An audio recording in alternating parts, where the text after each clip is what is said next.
President Chen, go ahead. Good evening, everyone. Thank you for joining. It is not January, it's September 23rd, 2021. It is 5 o'clock, and I am calling our regular and closed session meeting of the San Mateo Foster City School Board of Trustees to order.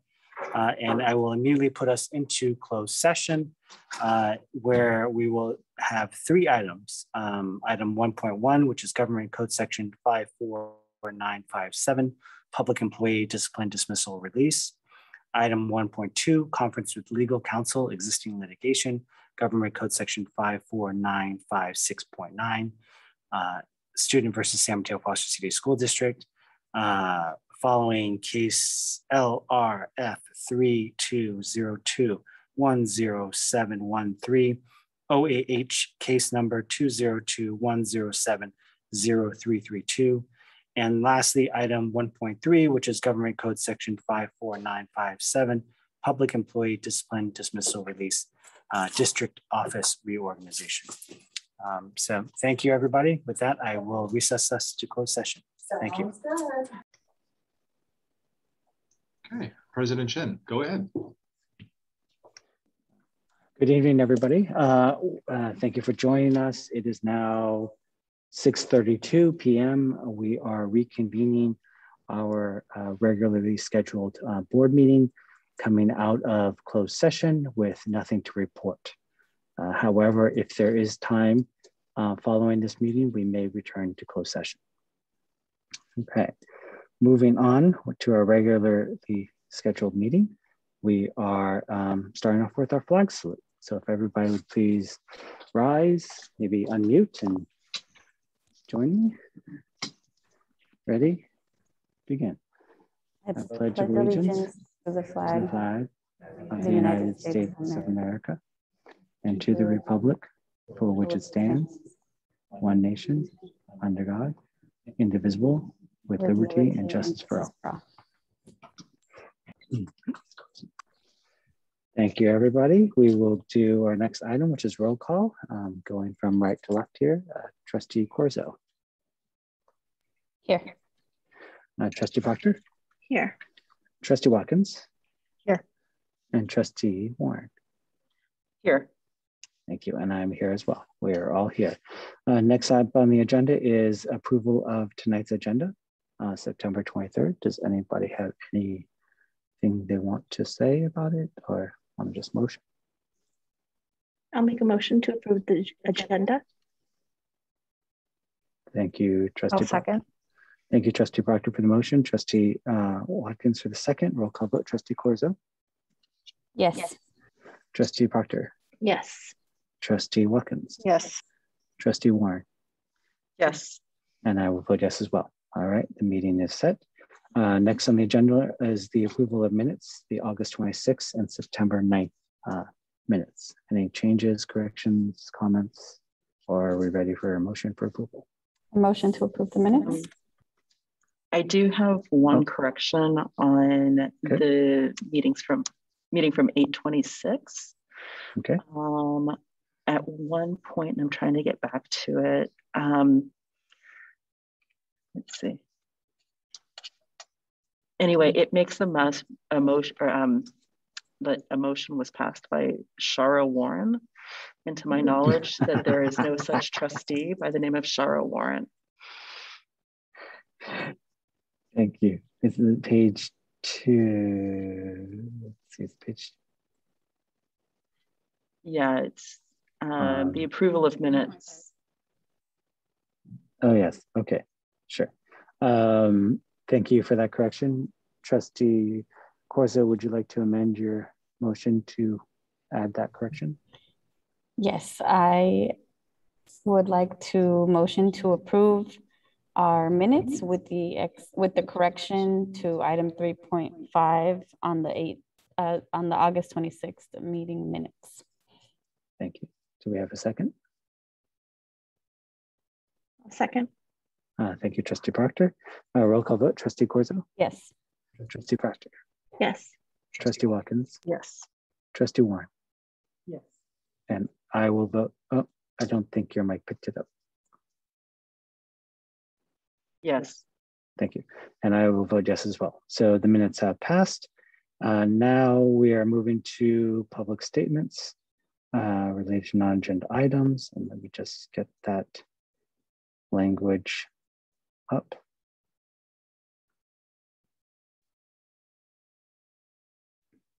Here we go. Okay. The San Mateo Foster City School Board cannot act upon any matter that has not been included and publicly posted on the agenda except under limited circumstances as permitted by law. The board may refer matters raised in this forum to staff for investigation and or action where appropriate.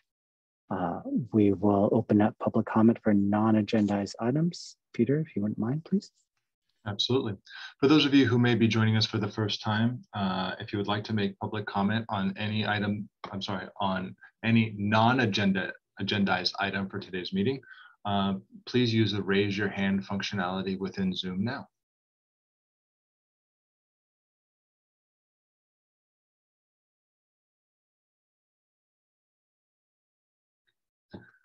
President Chin, we have no hands for public comment on non-agendized items. Thank you. I will close item 3.1 and move on. But before we move on to, well, actually, item 3.2 is public statements related to agenda items. Persons will be called on at the appropriate time. Before we move on to item 3.3, which is our foundation and community reports, we'd like to do our language translation. Please, Trustee Corzo. Gracias a todos por estar presentes. Si necesitan traducción, por favor, hagan clic en su pantalla donde ven el mundo o también pueden levantar su mano. Gracias. Great. And I will just make one other announcement too, that we currently have 52 participants on this Zoom call. Okay, now we're in item 3.3, which is foundation committee reports. Would anyone like to start with any report outs of anything that happened within the last 2 weeks?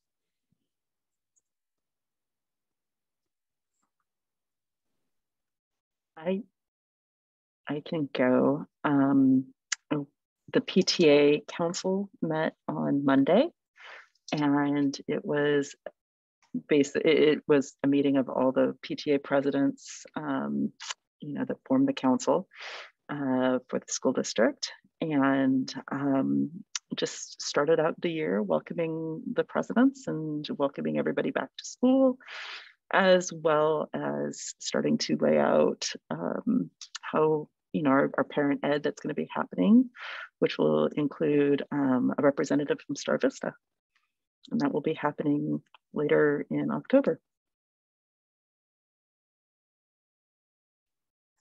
We had a meeting with the city of San Mateo with Councilmember Pepin and Lee, along with City Manager Corbett.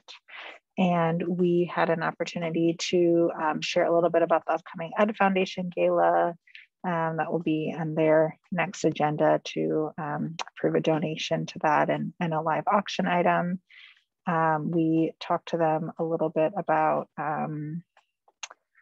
what else did we talk to them about, Trustee Chin? We talked to them, go ahead.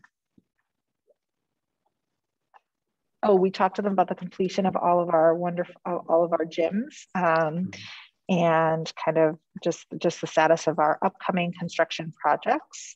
And there was some curiosity about the district elections that we gave them an update as we had finalized that, and as the city is moving through their own city elections. So yes. Yep. So that was good. And then we also had an equity task force meeting this week. That was the first one of the year. And it was really an opportunity. And I know I missed the first little bit, so Trustee Corzo, you can feel free to jump in with this as well. But it's really just an opportunity to kind of ground in the year, talk a little bit about kind of district priorities, district strategic planning, kind of think about the direction of the task force moving forward and the work that they want to focus on. As you all know, they've been focusing on kind of 3 key areas: instructional or academic programming and instruction, LGBTQ issues in our district and staffing. And so kind of thinking about where all of those groups are, where the district is taking over some of that work, and whether or not the task force wants to begin digging into new issues. But they will be presenting, I believe, at the next board meeting, an update on where they are with all of those initiatives, and then meeting again to kind of determine next steps. That was a great summary. Thank you. I'll just add that the Sanctuary Task Force also continues to meet and weekly.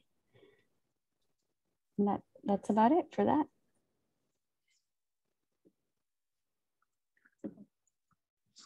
Actually, let me say one more thing on that. Sorry. Go for it. One of the items that we talked about in the Sanctuary Task Force was regarding advocacy around a sanctuary issue in our county. And so I'll just share this one piece, but you can,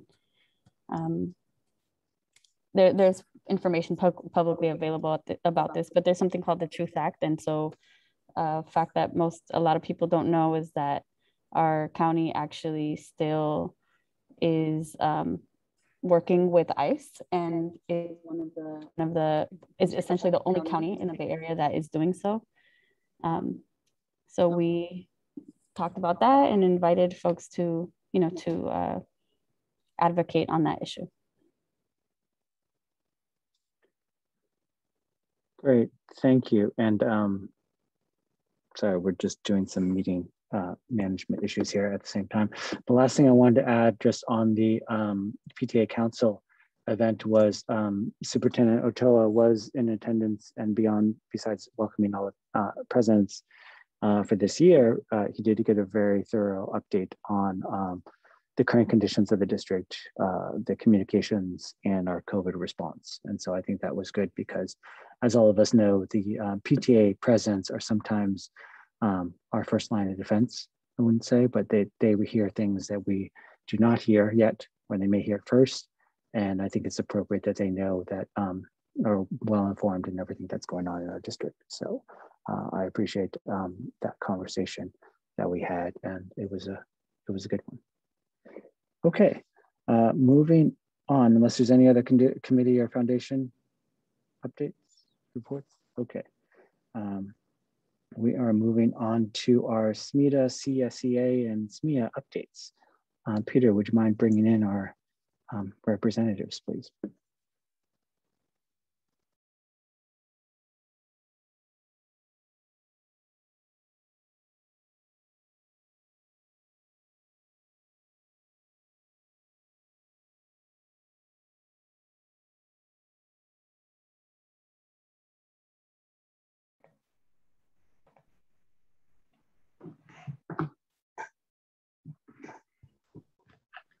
I'll go first. Good evening, everyone. I just want to let you know that this week, some of the classified employees turn into testing champions due to us starting the concentric testing. I want to thank the district for acknowledging the fact that this is a lot of work for the person who's in charge of this, and offering a stipend with an MOU, obviously, to those that are involved. That MOU is currently with our members and will be voted on Tuesday. Hopefully it is ratified. In particular, I think that testing, I can't speak for all the sites, but I think it went particularly well at our site. There are obviously a few hiccups, but that's to be expected with anything brand new like this. And it already proved to be valuable at our site because one of our pools came back positive. So thank you for starting this. It's obviously working, so we appreciate it. I also, yeah, actually, the only other thing is that I'm pretty excited that our contract's on your agenda tonight. So hopefully that goes through. And I want to thank the district negotiating team for working with us. And yeah, that's all I have tonight. Thank you. I'm happy to go next. Before I start my remarks, want to give a shout out to CSEA and all the people who helped make testing happen. at sites so that teachers could keep on teaching, and you guys were all a great support to us. So thank you for that. My remarks tonight are about an announcement. I want to share a concern and highlight something, some fantastic work that we're seeing with our members. So first, our members are looking forward to having some ice cream and having our own little dedicated meet and greet with Mr. Ochoa next week. So we're very excited about that. The concern I want to bring to you is actually a national concern, but I know it's recently impacted our school sites, and that concern surrounds TikTok challenges and the impacts of social media on our youth. These, as we know, these can range from the silly, as in the ice bucket challenge, to the destructive in the destroy your school bathroom challenge that we all had, to more recent TikTok challenges include things that are actually deadly for students. There's a blackout challenge and a devious lick challenge. So schools are really struggling with this, and I would like to encourage a partnership between the board in developing policy and the district in creating programs so that we can continue to address this for our students. I think we can't underestimate the influence of social media on our youth. It is really difficult for them to navigate these waters, and I think the more we can do to understand it and support it ourselves, the better we will be. And in that light, I do want to share a little something fantastic that happened kind of out of the struggles at Abbott around the TikTok challenge. We have a fantastic teacher named Dawnette Brenner, and she is in charge of the Falcon newsletter, but she also recently this year started a Falcon podcast where students can come and share their views. And she and I both sort of had a really great conversation with her class kind of around this TikTok challenge. And she very expertly managed to help her students see that it was newsworthy. And so with her support, kids are going to be able to sort of talk about this in the Falcon podcast. So I do want to highlight some of the great work that teachers like Donna are doing and share my appreciation for them. And that is all I have for tonight. Hi, and I'll go next. For those who don't know me, I'm Doug Garrison. I'm the principal at Audubon School in Foster City. Having the students back on campus has been wonderful, and our school feels alive again. And now that we're several weeks back into school, in many ways, things are feeling normal again, and it's good to be back to in-person learning. And as we continue living through this pandemic, this year has also brought many challenges. We've had to change the way we approach having students on campus. For example, to provide enough seating to keep students distanced during lunch, our custodian pulls out 9 tables from our NPR and sets them up each day, so we have enough seating.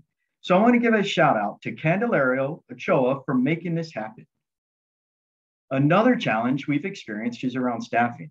And we know this is statewide and even a nationwide problem, and it really hits home at the school level.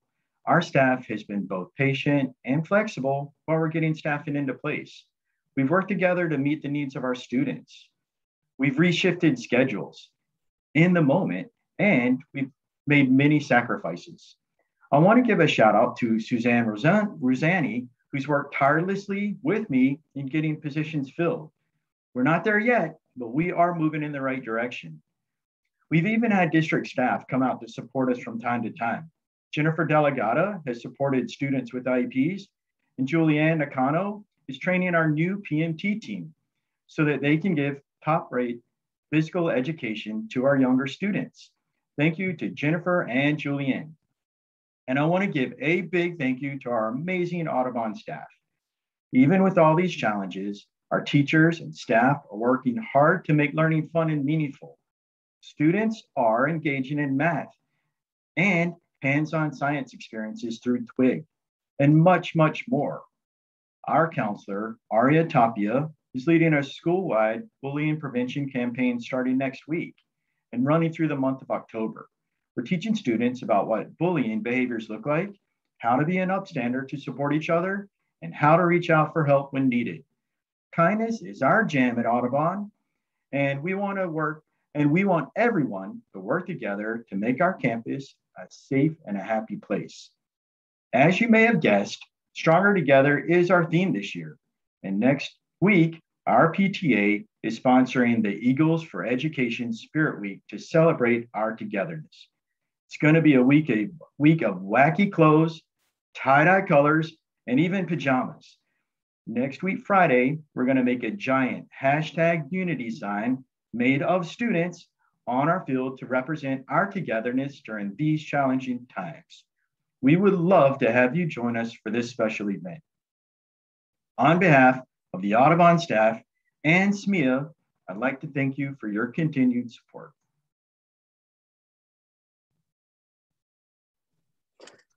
Fantastic. Thank you for the updates. If you send the invitation to us, I'm sure some of us may actually make it there on Friday. Thank you for that. I also thank you all for the shout outs, the individual shout outs. I think it's really important, you know, as we are all living through the pandemic, you know, everyone has had to pick up different things that they're not used to. And I know a lot of people are going above and beyond. So I really appreciate it. And I want to also personally thank those of you recognized. So thank you. So with that, we're going to move on to our next item, which is item 3.5. And this is for announcements. Does anyone have any announcements that they would like to make? I would like to make an announcement. For information only, I am a candidate for the San Mateo County Board of Supervisors, District 2.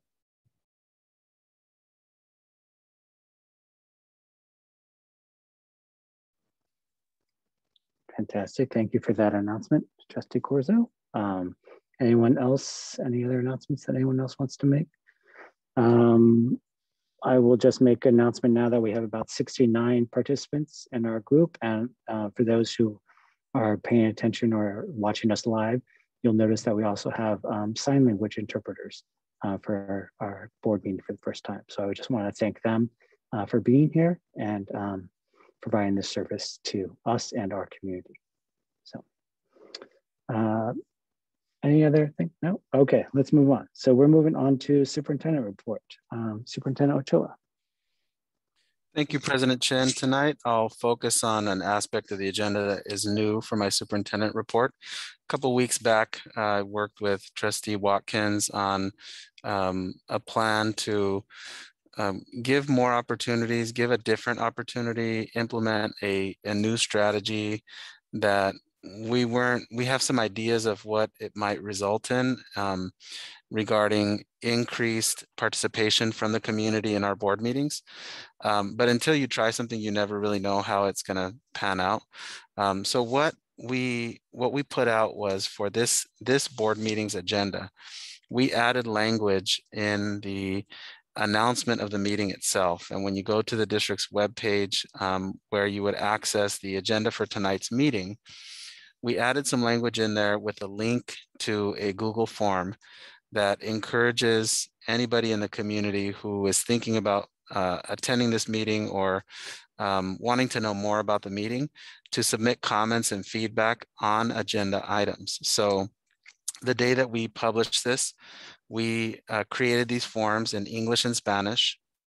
And what it indicates is it gives an opportunity for a member of the public to request more information on a specific item that's on the agenda, or to ask for a clarification, or to just share a perspective, basically just to give an opinion on that particular item on the agenda.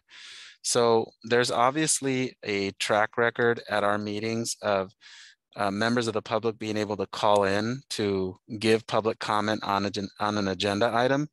And that certainly happens. But what this does is this gives members of the public the agenda items the Friday before the board meeting. So it's 6 days before we meet. And then it gives the person time to read the agenda item, look at the backup documentation, and submit something in writing. And then, so what we did tonight is I shared the responses with some of the presenters tonight. So Amy Rufo, our director here, and Patrick Gaffney, our chief business official, they got a chance to see the public comments that were submitted in writing. And so hopefully when they present tonight and when they give their comments, they'll be able to maybe just give a remark or acknowledge or in some way include what some of that information was in the presentation that they make tonight and in their remarks tonight to the board. So I'm pleased with the results we got. Up until a couple of hours ago, we had about 9 comments that were submitted. I actually did a PDF of those comments and posted it to tonight's agenda under the superintendent's report. And then after I did that, we got 2 more comments immediately after. So I didn't have time to go in and pull a separate PDF. But it is a new process and I'm excited to see it unfold tonight. And see where we end up for our October meetings and for our November meetings, just in the spirit of giving more access and more engagement and really allowing our presenters to the board to know in advance what some of the questions are that are already out there before we make those presentations to the board. And that is my report for tonight. Great. That's a great addition to our sort of community outreach and engagement. And I think it's going to be great. Beyond those who just couldn't show up or don't want to call in, I think, you know, there are those who are not, who don't like public speaking in some ways. And I think that providing this outlet to them is also a great avenue for them to reach out and for us to engage and to possibly answer the questions during the presentation so that we can be more responsive. So a great addition. I'm curious to see how it works out. So we're moving on now to item 4, which is our proposed consent agenda. All items on the consent agenda are considered by the board to be routine and will be enacted by the board in one motion in the form listed below. There will be no discussion on these items prior to the time the board votes on the motion, unless the members of the board, staff, or public request specific items to be removed and discussed from the consent agenda. The superintendent and staff recommend approval of all consent items. Movement of any recommended consent item is appropriate at this time. Does any board member wish to pull anything from the consent agenda? As usual, I don't necessarily want to pull it, but I do want to bring everybody's attention to the fact that our NPA or non-public agency contracts this round, since 2 weeks ago, is $428,789. And that's providing behavior services to 8 students with 2 companies, which from my counting last meeting brings us up to 36 students total. And then also there's a special education settlement for $113,000. Thank you, Trustee Warren. Does anybody want to pull anything? Okay, why don't we ask the public, Peter, if you wouldn't mind? Yes, if there's any members of the public that have any particular items they'd like to make public comment on, please use the raise your hand functionality within Zoom now. I'll ask you what specific agenda item you'd like to make comment on. First, we have Randy. Randy, which particular item would you like to make public comment on the consent? Thank you. 4.11 and 4.12. 4.11 and 4.12. All right, thank you, Randy. Oh, thought I had another attendee. Okay. All right. President Chin, 4.11 and 4.12. Sure. So why don't we pull those 2 items for public comment? So we'll be pulling those 4.11 and 4.12 for public comment. Would anyone like to make a motion for the rest of the consent agenda? I will make a motion to approve the consent agenda without 4.11 and 4.12. I will second. Great. Thank you, Trustee Proctor, for the motion. Trustee Watkins for the second. Roll call vote. Trustee Corzo? Yes. Trustee Proctor? Yes. Trustee Watkins? Yes. Trustee Warren? Yes. And I will vote yes as well. So the consent agenda, except for 4.11 and 4.12, have been approved. We will move on to now just open up 4.11. Superintendent Choa, as we will take these individual as regular items now. Would you like to say anything before we move on to public comment regarding 4.11? Thank you, President Chen. Item 4.11 is an approval of 2021 non-public agency contracts. In the district providing services for individual special education students according to the commitments made in those IEPs. When appropriate, services can't be provided through the district programs. The district does contract with non-public agencies for those services. And those services, according to the backup documentation for this item, pertain to Trumpet Behavioral Health Services and CAIO Autism Therapy Services for 8 students in the amount of $428,789. And with that, I'll turn it over to the board or to the public for any questions or comments. Any clarifying questions from the board? No? Okay. Why don't we go to public comment? I'll open the public comment up for item 4.11. Peter, please. Okay. Randy, go ahead. So at the last board meeting, I spoke to the NPAs and the settlements. Excuse me, sorry, I have a frog in my throat.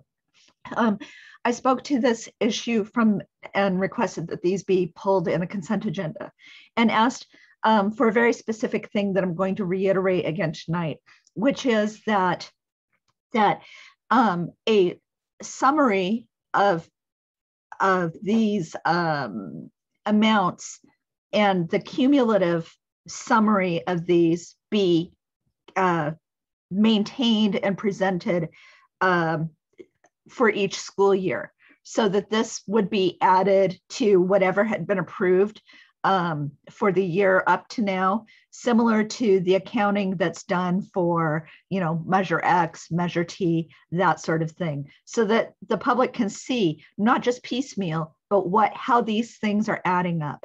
So number one.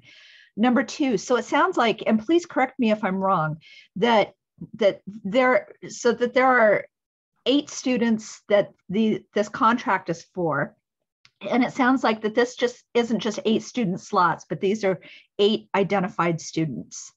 So I don't care about what the identity of these students is. What I care about is, on average, for the entire district, the students that are getting these extra services outside of the district, beyond what's in the district, are these students, do they have extra access that is not available to all of the other students? In other words, are these students not SED? Are these students more likely to be one racial group than another? And is there a way transparently that these data could be reported in this sort of way, right? As you start adding up these students that are being reported this way, can you report that also by SED and also by racial group, in the interest of who is having access to this and equitably? Thank you very much. Thank you, Randy.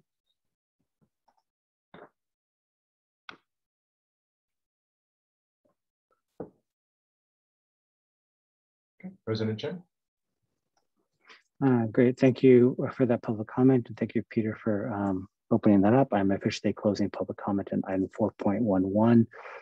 Do we have any board member comments, questions, direction to Superintendent Choa?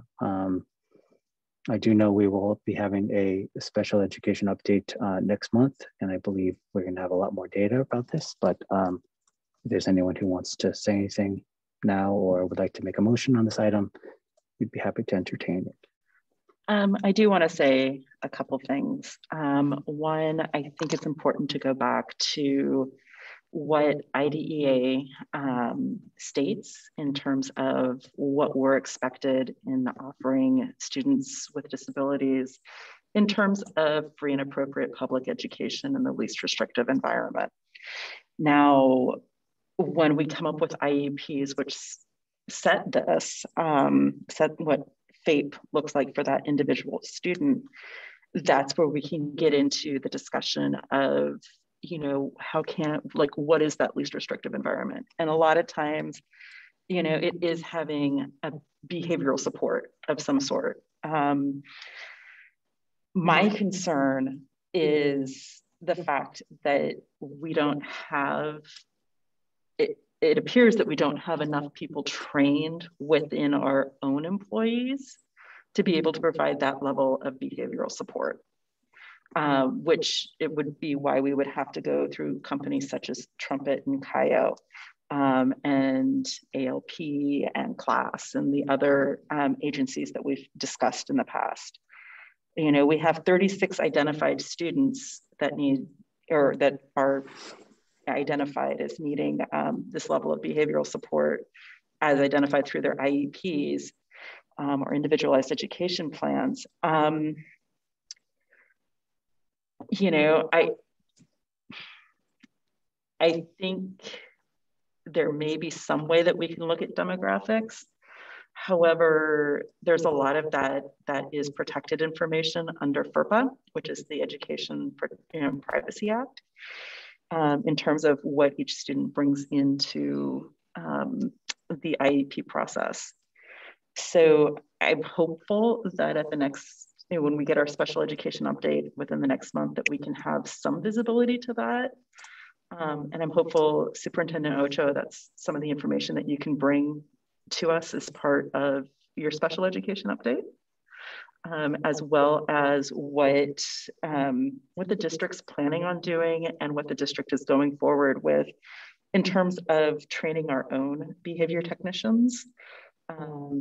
I know that we do have a coordinator of behavioral services, and it would be wonderful to have this person be able to head up her own department and own area of support for our students.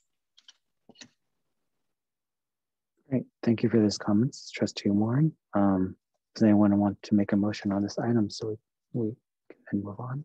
Or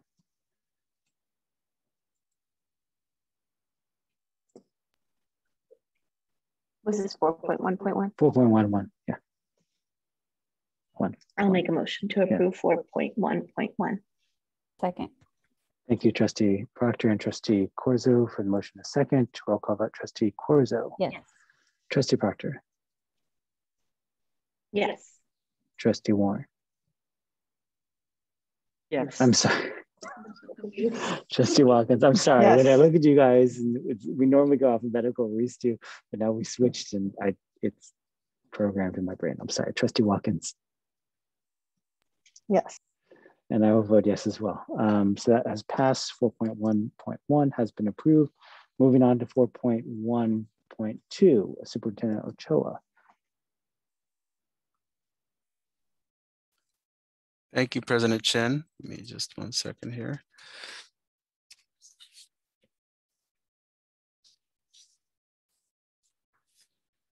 Item 4.1.2 refers to a special education settlement agreement that dates back to a due process complaint as described in this agenda item for the board, specifically alleging that the district denied a student a free and appropriate public education from the 2018 to 19 school year to the present, and the agreement constitutes a full and final resolution of all claims and issues arising from or related to the student's educational program and services through the end of the 21-22 school year in the amount not to exceed $113,000.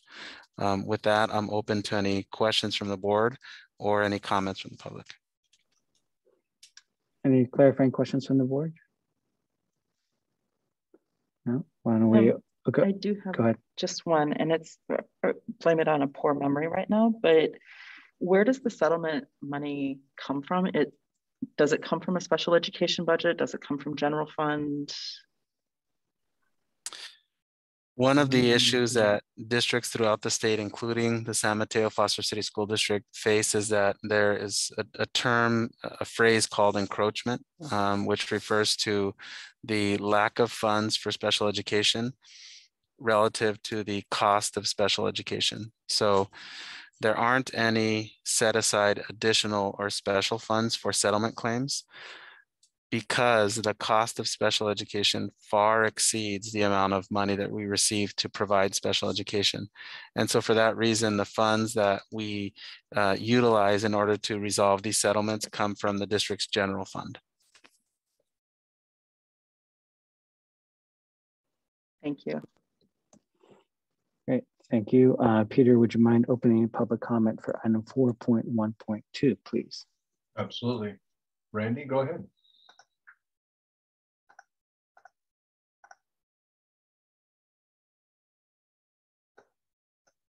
Randy?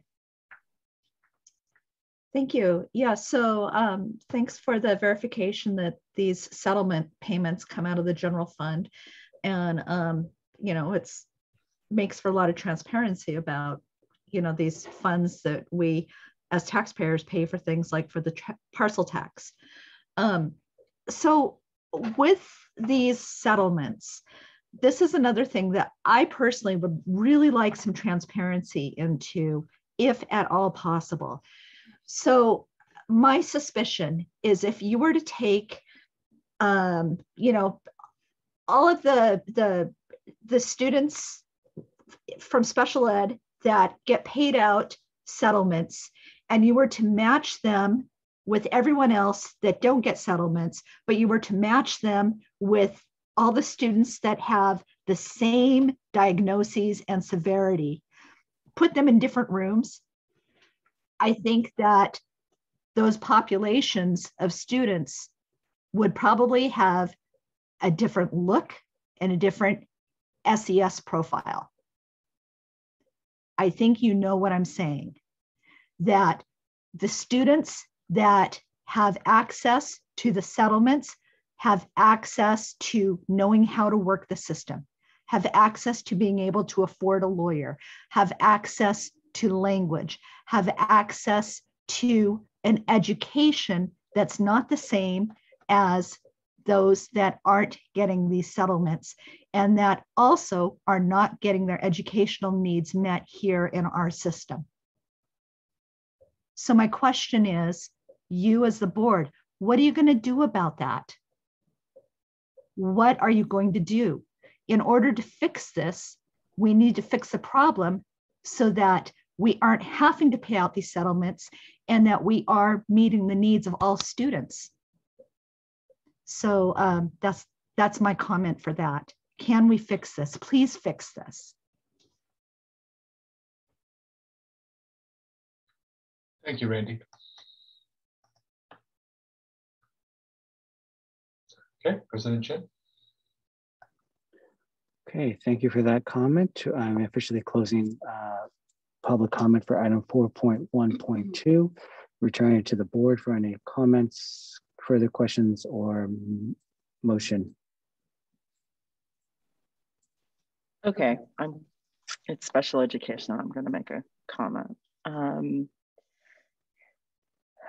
Yeah, I again, coming back to what I said earlier about the receiving of the additional services, I would love to have some demographic information as to some of the makeup of, as much as privacy laws allow us to know who, like, what's the general makeup of the students and the families receiving the settlements. I also think it highlights very much how we've been doing special education, and how when we've been called on the services that we've been giving our students, when it doesn't fit, we've been paying for it, or procedural errors. I mean, we're talking, due process is part of the procedure of going through the IEP process. If it's a due process settlement, something in that process was missed. And that's how those settlements come about. So I'm hopeful that we will start to see that system become tighter And I'm hoping that we'll start to see parts of the process not get missed in the future. I'm hopeful that we will see some of this when we get our special education update next month. And even if we're not there yet, I'm hopeful that we will see plans and plans that are being set, works in progress, so that we can keep more money within the general fund, educate our students within our own district, and provide a quality education to all students, not just those that that can afford lawyers or feel the need to have legal representation to get their students what they need.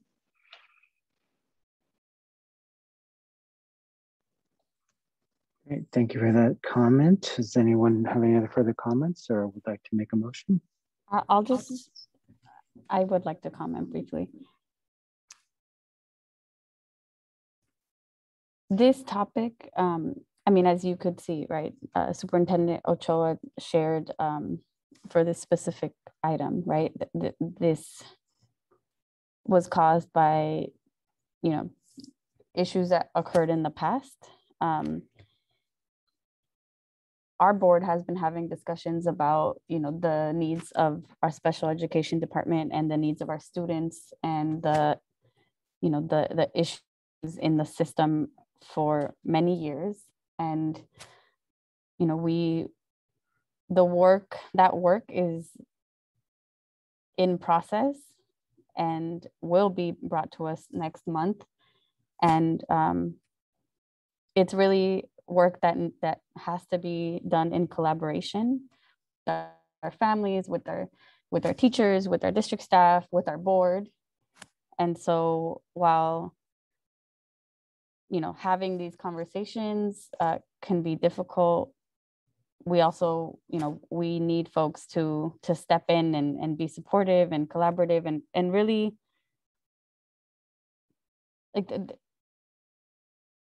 understand that there are good intentions and that it's in process. And a lot of I just want to name that when we have these board meetings, some it's very this item usually is on the consent agenda, but as a board and as a district there is very real work happening now to ensure that we aren't having these same issues in the future. And so that will be presented to us in a presentation with data, with more information later on. And I just want to clarify that, this item isn't on the consent agenda so that we could not talk about it because we don't care about special education, right? That's not what's happening. And,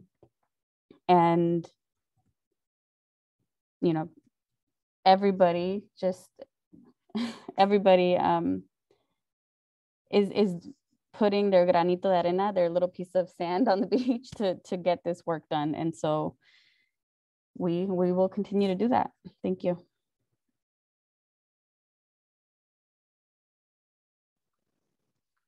Okay, any other comments or would anyone like to make a motion on this item?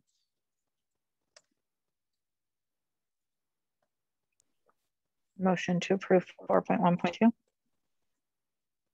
Thank you, Trustee Watkins, for the motion. Second. Thank you, Trustee Corzo, for the second. Roll call vote, Trustee Corzo. Yes. Trustee Proctor. Yes. Trustee Watkins. Yes. Trustee Warren. Yes. And I will vote yes as well. So item 4.1.2 has passed, and that completes our consent agenda. We are now moving on to item, sorry, jumped ahead. 5.1, the Measure X and Measure T bond status report. Superintendent Choa or staff? Yes, good evening, everybody. Thanks for your time. And tonight, Miss Amy Rufo, our new Director of Facilities and Construction, is going to spend a few minutes with you, walking through and giving you an update on the projects for Measure X and Measure T. I did want to also share, Superintendent Ochoa had spoken about the new process we are have begun, and some of the comments we received prior to the board meeting tonight. And in relation to this particular board item, last night, Superintendent Cho did forward to us a couple of comments, or made, I think there was 2 comments or 2 or 3 comments on this particular item. We spent time today with Diego Perez, our communication specialist, to understand the particular questions and the context of those questions. And I think just from a process perspective, the way that the opportunity has been presented for folks to provide us questions in advance and ask for clarifications in advance. I think there's some work we need to do to make folks aware where the data is resident. So there's information that was on our agenda online, but it wasn't linked to this particular item. So I think that's where some of the disconnect was. So there is data that's available, but it wasn't in this particular form. So we'll just work on that together as a team and make sure that people have visibility to that particular information. And I think there was 1 or 2 other comments came later this afternoon. I just haven't had time to look at those, but Ms. Rufo and I will look through those sometime tomorrow. I was going to say later this evening, we'll look through it tomorrow. So without further ado, I'll ask Amy to walk through the slides. We'll spend 10 minutes or so walking through and giving an update on what's happening with our sites.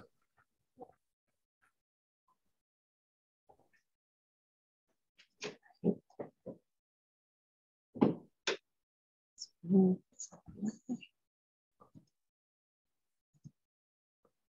right, good evening, board. This is my first presentation to you since joining a few months ago.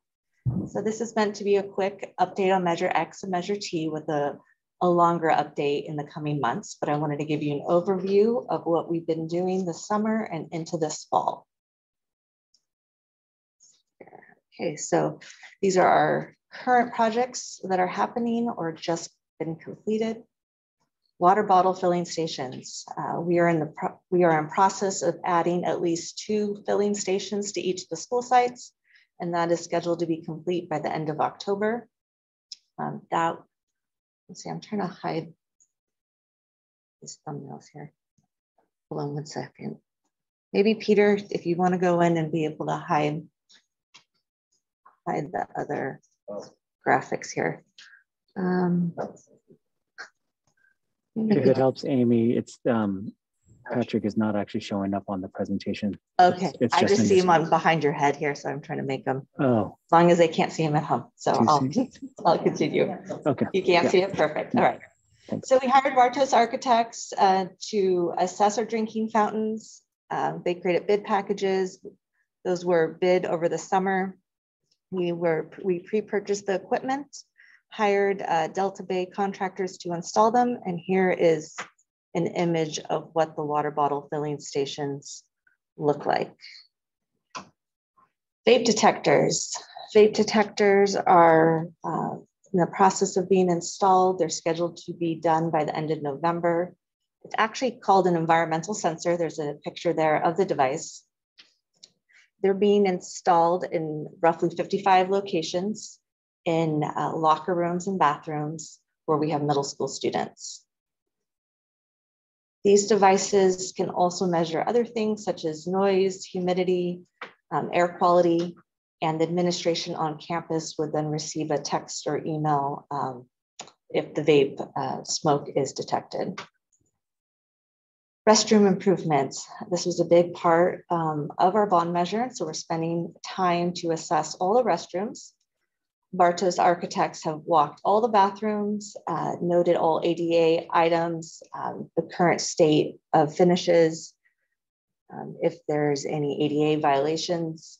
So we're actually meeting tomorrow. We have quite a few hours dedicated to this to review and decide what category each bathroom falls in. Does it just need ventilation? Does it need to be a full removal and rebuilding of the bathroom?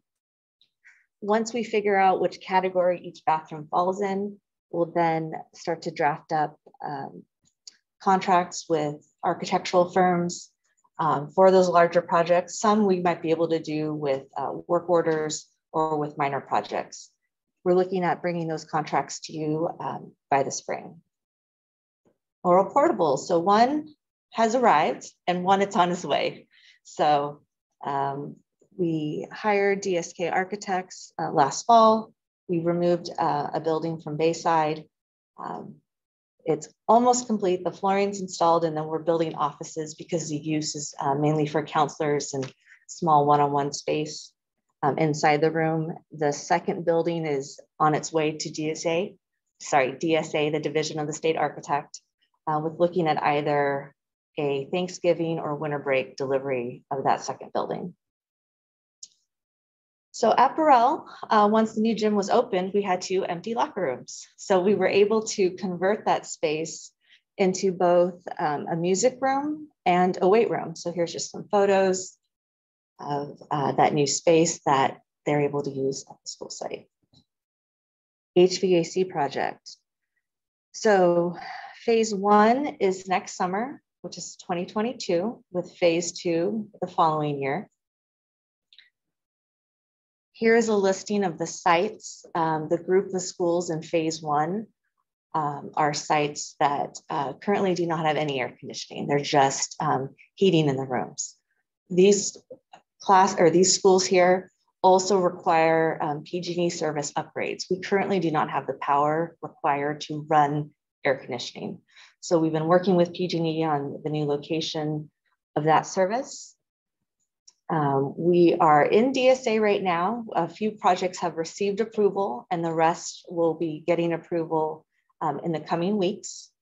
And we're working on our bid schedule. We'll be going out this fall with a target opening before we break for winter recess, and it should be coming to you for approval in the January board meetings.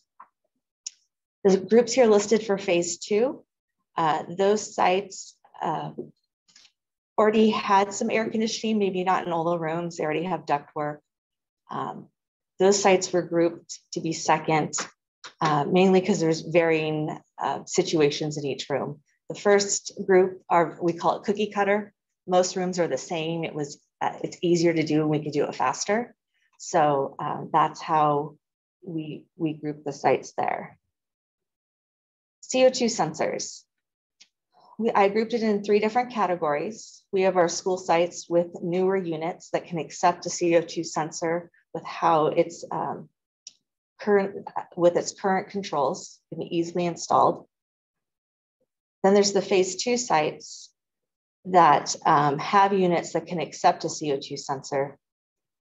Our phase 1 sites, the equipment is quite old. We don't have air conditioning there.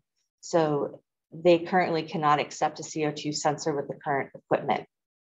We have partnered with a mechanical controls company who's currently getting us prices for these 3 different categories. We should have that by the end of the month. Once we have the pricing, we will review the fastest way we could get the CO2 sensors installed for the first 2 groups, the newer units in the phase 2. The phase 1 will happen when we replace the units next summer. Chlorine replacement. This is going to be an ongoing project throughout the entire bond. We did roughly 35 rooms over the summer. We worked with the M&O team who reviewed work orders and determined the scope based on trip fall hazards and other safety concerns in the room. We were able to buy the flooring and installation through a CMAS contract. And so we have more schools slated for the upcoming breaks, and we're looking to do even larger projects next summer. Turf field, well, this picture here is a new turf at Beach Park. So we're almost ready to take down the fence there. Over at Foster City, the drawings are at DSA. We anticipate those coming out next month, and then that will be bid for the Foster City site with installation happening in the spring. Next sites for turf. So we've been walking the sites, looking at the field conditions, looking at damage from animals, the gophers and the geese, also looking at our multi-purpose rooms, and also just the overall size of the turf.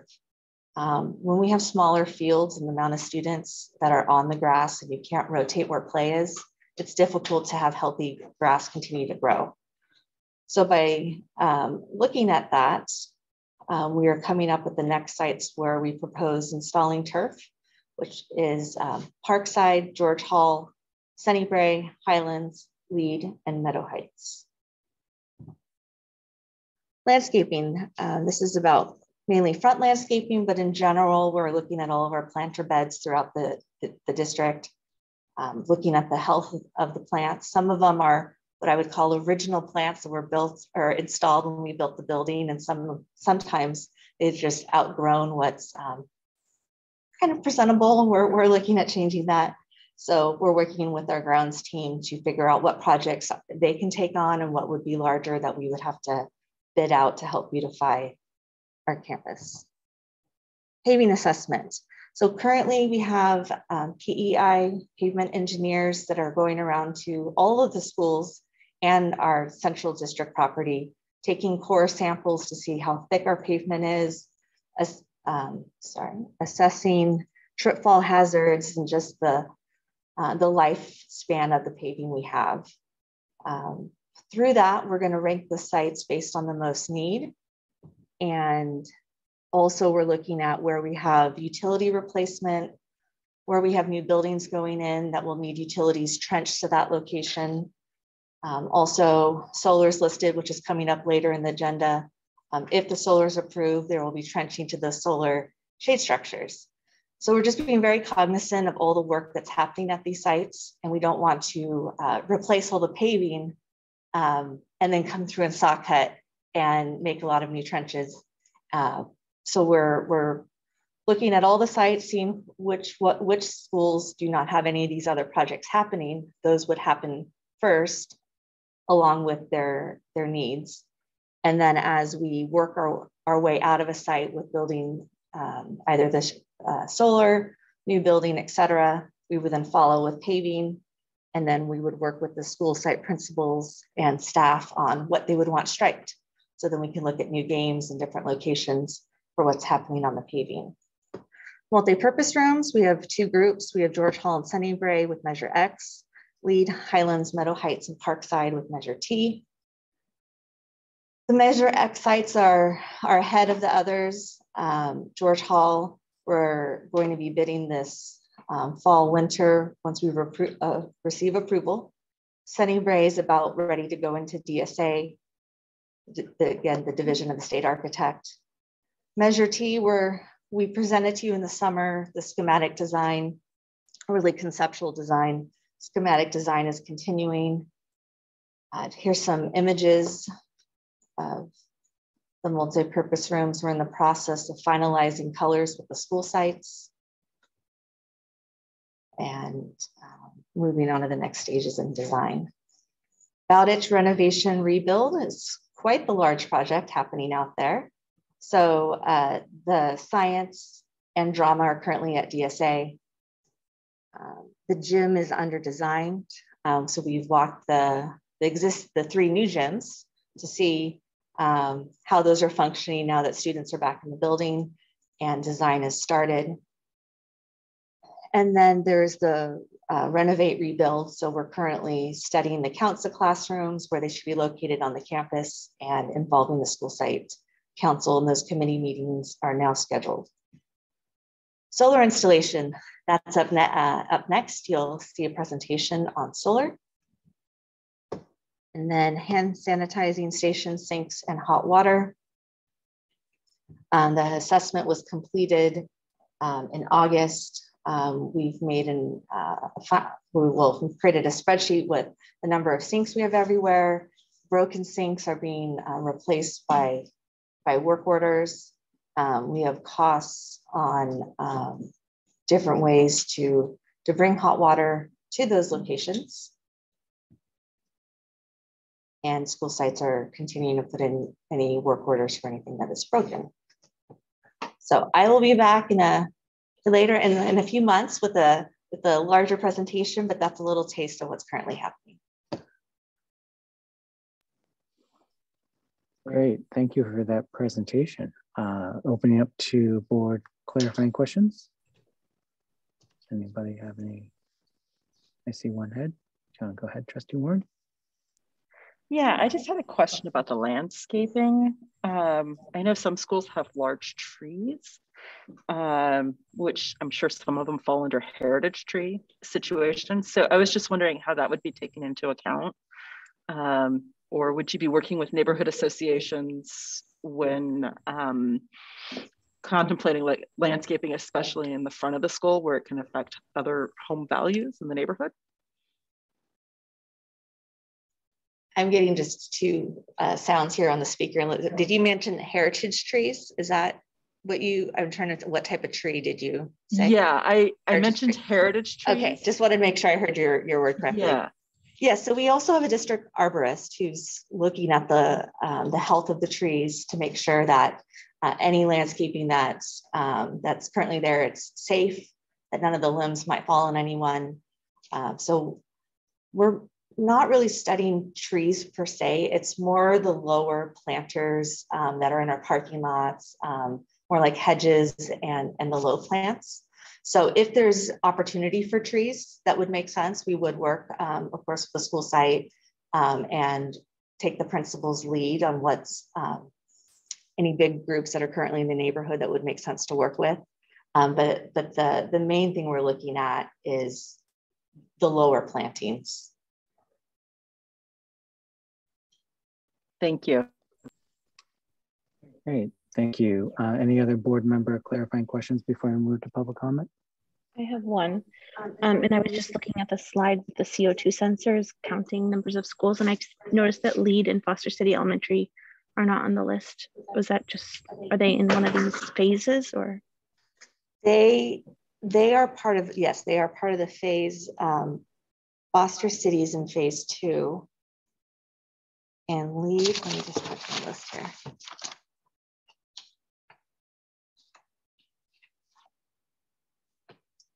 I believe Lead is then, I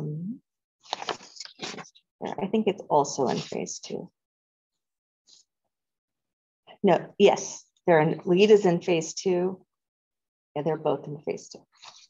Okay, thanks. Anyone else? No? No, okay. Peter, let's open up public comment, please, on item 5.1. Any members of the public out there that would like to make a public comment on this particular item, please use the raise your hand functionality within Zoom now.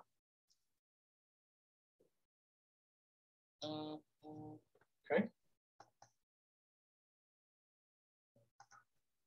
All right, Randy, go ahead. Hi again.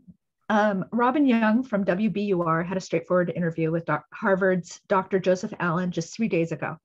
The content that was shared was nothing new. It's all been out there for over a year, but I bring it up in case you want to search for this interview and find the content yourselves. Dr. Allen is an expert and longtime advocate for the importance of healthy buildings. He recommends the use of low-cost carbon dioxide monitors that can stand alone from the HVAC system.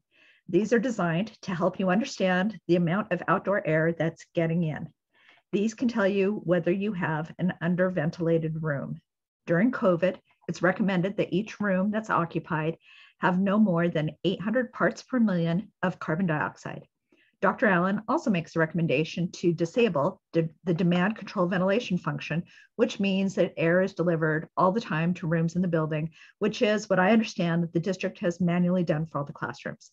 These carbon dioxide monitors can be a different device from the HVAC carbon dioxide sensors. These carbon dioxide monitors that folks have been requesting can stand independent from the HVAC system. They can sit on your desk. They are inexpensive. And there are sophisticated ones that are Wi-Fi enabled and measure the PM 2.5 in addition to carbon dioxide. A great example is the Air Visual series offered by IQ Air. So if these are available and don't need to be tied to the HVAC system, why can't these be procured? Can anyone tell us what the measured air quality, not what is calculated, theoretical, and inappropriately standardized across multiple sites, buildings, and rooms throughout the district, can anyone tell us what the measured air quality is in the classrooms? We've been asking for these measures for a year now. The taxpayers have generously funded a huge bond for facilities to improve health, and learning. It's vitally important that air quality gets monitored now.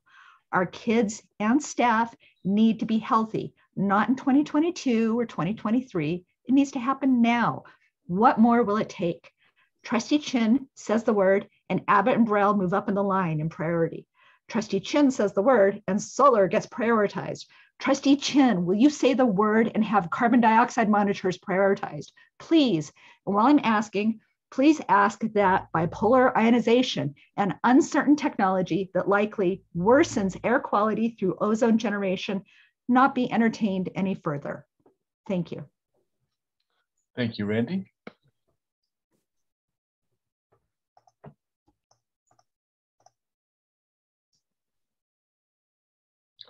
Okay, President Chen, we have no other hands for public comment. Great. Thank you for that public comment. I'm officially closing public comment on item 5.1, opening up to board member comments and or direction. This is a informational item. And I believe Director Ruffalo. Thank you. Rufa. Thank you, Rufa. Did mention that she's going to be coming back with a more detailed plan, but opening up to board members. I guess I would be interested to know if there is something, a CO2 sensor that's something that we can easily get and install in classrooms and not have to wait. I don't know anything about pricing or what that looks like, but maybe we can get some additional information on what that would cost. And similar to those air purifying, like standalone units that we have in the classrooms already, maybe that's a way to go, just to kind of get it taken care of sooner rather than later. And then if when we do the HVACs, we want a more permanent feature, we could have that as well. Just my thoughts.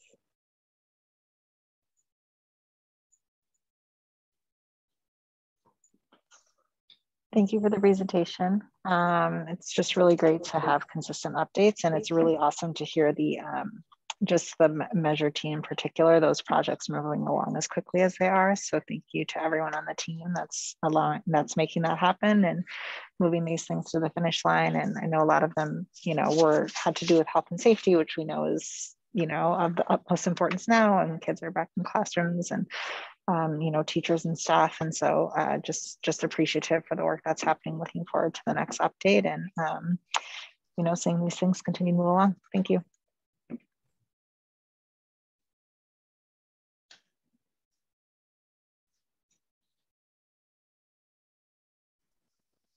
Any other board member comments? Oh. I'll just also thank you for the presentation. There's a lot that's happening. There's a lot of different projects that are progressing, and it's excellent to just to see the visuals, to get the details. I'm excited about those vape detectors for sure. Yeah, thank you. Yeah, I'm just going to echo my thanks as well. I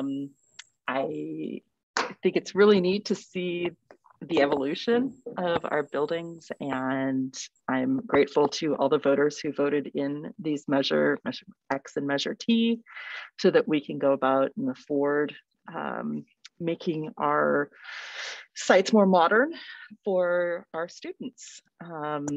And I think it just demonstrates the commitment to our students and to the children of San Mateo and Foster City that our community members have, and that we're able to demonstrate our commitment as well through modernization of buildings. So thank you for your presentation.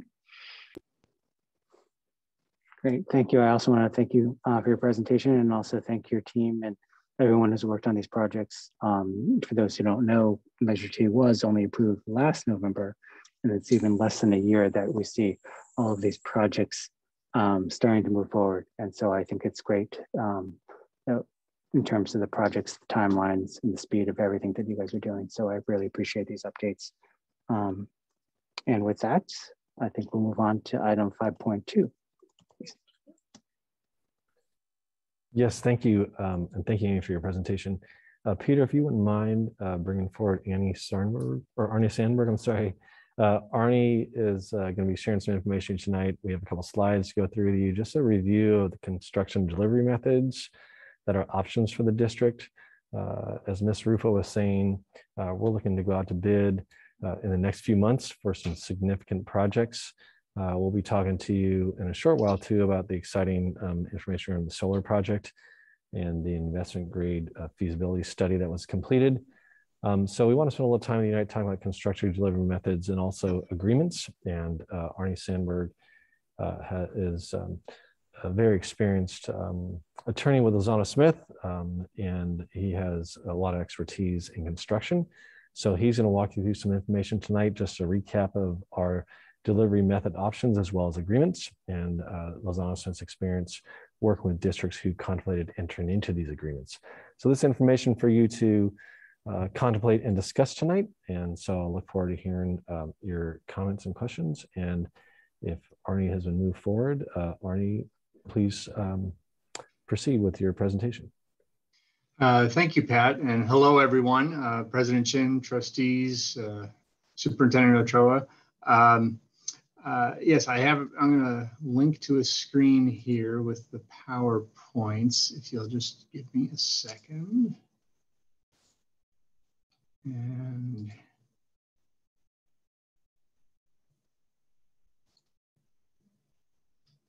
here we go. Yeah, it's nice to meet all of you. I work with Lozano Smith. I have been doing public works construction law for over 20 years.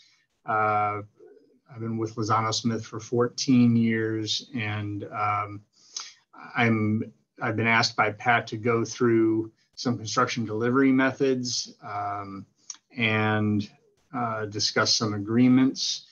Now, some of this I understand is a refresher, so I'm going to go through some of these slides quickly, but at the end, if anyone has questions, feel free to let me know. The main topics that the slides address are construction delivery methods, pre-qualification, design professional agreements, contractor agreements, and project labor agreements. In terms of delivery methods, design, bid, build is the primary delivery method in the state. It's basically known as competitive bidding. It's been around for over 100 years, and any project over 60,000 must be competitively bid. But because your district has adopted UPCA, you have the option of using informal bidding if it's $200,000 or less. The advantages are you're locked into the price and time with the contractor. And it limits the appearance of bias or favoritism. The disadvantage is that you don't have much control over the selection of the contractor. Whoever's the low bidder is probably going to get the contract. Multiple prime is a variation on that delivery method, but on competitive bidding, it basically means instead of having one contractor for your project, you split it into multiple contracts usually based on trades. And you may have 5 contracts, maybe you'll have 25, but you break it down. And the advantage to doing that is mainly it allows you to start construction sooner if you're on a tight schedule. You can get some of the preliminary work, such as demolition or grading, started while you're finishing the design on the other parts of the project. The disadvantage is that you now stand in the shoes of the general contractor. You don't have a general contractor to keep track of all the trade contractors. And so the owner, the district, would be more at risk if there's disputes between, the trade contractors. Now, there are exceptions to competitive bidding. And lots of them. And if a project or a situation fits the legal exception, then you don't need to use it. We're not going to go into details, but some of them include certain emergencies, completion of a project where the work is not finished, perhaps where you had to terminate the original contractor. Smaller projects and tasks that you're using day labor or force account for. sole sourcing, change orders. If they're 10% or less, you don't have to competitively bid. And of course, there's a public policy exception if it's just a situation where competitive bidding doesn't produce any advantage for the district. And then there are other statutory delivery methods which are exceptions to competitive bidding. They have their own procedures for selection of contractors. One is design build.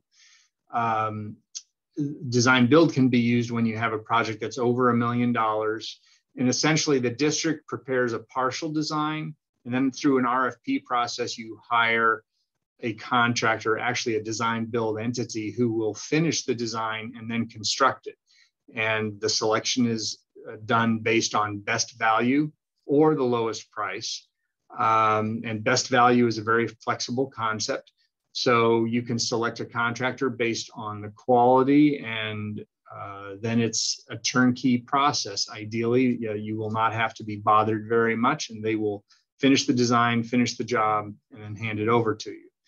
Now, the disadvantages are the price could be higher. The owner may lose control of some of the final design. Skilled and trained workforce requirements apply. And sometimes there aren't really checks and balances between the contractor and architect because it's the same entity. You don't necessarily know all of the design elements that are occurring. Another exception is lease-leaseback, which you've probably heard a lot about over the last few years. There have been a lot of legal developments relating to that. It's still a valid delivery method where it's leased to the contractor for $1 a year, and then the property is leased to the contractor for $1 per year, and then the contractor subleases it back to the district for the price of construction. And the award under the new statutes, the award of this contract is a little more structured now, so that you have a best value point system, and whoever earns the most points has to receive the award of the contract. The advantages are that you can use qualifications as a factor in picking the contractor as part of the best value process. Some disadvantages include uncertainty under the law due to some recent cases. The best value selection is not as flexible as the best value concept under design build. And also skilled and trained workforce requirements apply, which sometimes are difficult to fulfill. Other delivery methods, which you've probably heard about, are CMAS. That was mentioned earlier for some of your projects that Director Rufo mentioned. P3, public-private partnerships, CMAR, energy service contracts, job order contracting. These are all delivery methods that are authorized and potential delivery methods for district projects. Pre-qualification is something that is somewhat new over the last 5-7 years. It's mandatory for larger projects that are going out to bid, and it's required for all lease-leaseback projects. It's not a very strict procedure. In other words, it's relatively easy for contractors to become pre-qualified. They do have to meet certain threshold qualifications, but once they do, but that's relatively easy. And once they do, they're eligible to bid on projects. Construction contracts that are used for projects are very similar despite the delivery method. There are obviously going to be differences based on the delivery method, but there's lots of clauses that are the same because they're either required by law or best practices. The change orders, for example, still need to be approved by the district's governing board, regardless of the delivery method. Now, if a contract includes a contingency, that basically means district staff is pre-authorized to spend those amounts. And so you wouldn't need a change order. So that's always an option too. In terms of construction professionals, competitive bidding is not needed, but you do have to go through a fair competitive selection process. According to the statutes, you have to, and the the professionals have to demonstrate competence and professional qualifications. And when I say construction professionals, I'm referring to architects, engineers, construction managers, land surveyors, environmental firms. All of them have to go through that sort of a competitive process. And that brings us to PLAs, project labor agreements. Project labor agreements are used on projects or bond measures, perhaps all projects within a district. There's a lot of variability here. And so we're going to talk a bit about it. Basically, a project labor agreement, as defined in the statute, is a pre-hire collective bargaining agreement. What it means is you're entering into an agreement with unions relating to how labor will be provided for certain projects, whatever are specified. The governing board may choose to enter it. And as you can see, there are sites. The PCC means Public Contract Code. So this is these are agreements that are authorized by statute. These statutes were enacted about 10 years ago. So since then, since those statutes were enacted, a project labor agreement must include, the statutes require that they must include 5 taxpayer protection provisions. One is a prohibition of discrimination based on race, national origin, religion, sex, sexual orientation, etc. The second one is that the ability of all qualified contractors and subcontractors to bid for work, regardless of whether or not they are already parties to collective bargaining agreements. The third one is that there must be an agreed upon protocol for drug testing for workers. Fourth is that there are guarantees against work stoppages, strikes, lockouts, or similar disruptions of projects. And this is one of the ones that historically, this is one of the historic purposes for PLAs. Prior to the statute in 2011, this is one of the things that public entities would enter project labor agreements with unions for, to make sure that for major projects, they would not have any work stoppages. And then the fifth one that's required by the statute is that disputes arising from the agreement would be resolved by an arbitrator. Based on that, there are some common provisions that you would expect to see in project labor agreements. Number one, no strikes or lockout for any covered project. There would be expedited grievance procedures that includes the arbitration that we mentioned. There would be pre-job meetings to ensure appropriate labor classifications, referrals of workers through the union halls. The contractors and unions would be responsible for compliance, not the owner. And importantly, the project labor agreement would identify the projects to which the PLA applies. So the district would have to decide, is it going to cover all projects, some of them, just one of them? Or is it going to have a dollar threshold, maybe all projects over $1 million, over $15 million? Sometimes they identify the work to which the PLA applies. It might not apply to all trades. That's an option. And the term of the PLA is also something that is a variable. It could just cover the projects, or it could be a certain length of time, 3 years, 5 years, etc. Now, there are various claimed advantages or claimed disadvantages for PLAs. It is said that the advantages would include the reduced risk of project delay or increased costs due to the worker shortage, faster resolution of labor concerns, uniformity of rules and conditions for labor. Using the local union hall would provide highly skilled and local craft persons. There could be targeted hire programs for disadvantaged community members. Summer internships for by contractors for students and faculty. This applies for schools. You see it more often with community college districts. It may not really apply much for you. And then also apprentices from joint apprenticeship programs. That's another advantage that is often mentioned. In terms of disadvantages that you sometimes hear about, it is said that PLAs would favor union contractors and workers over non-union contractors or workers. There would be a reduction in the bidding pool, perhaps by discouraging bids from non-union contractors. And that would end up increasing the project cost by reducing competition.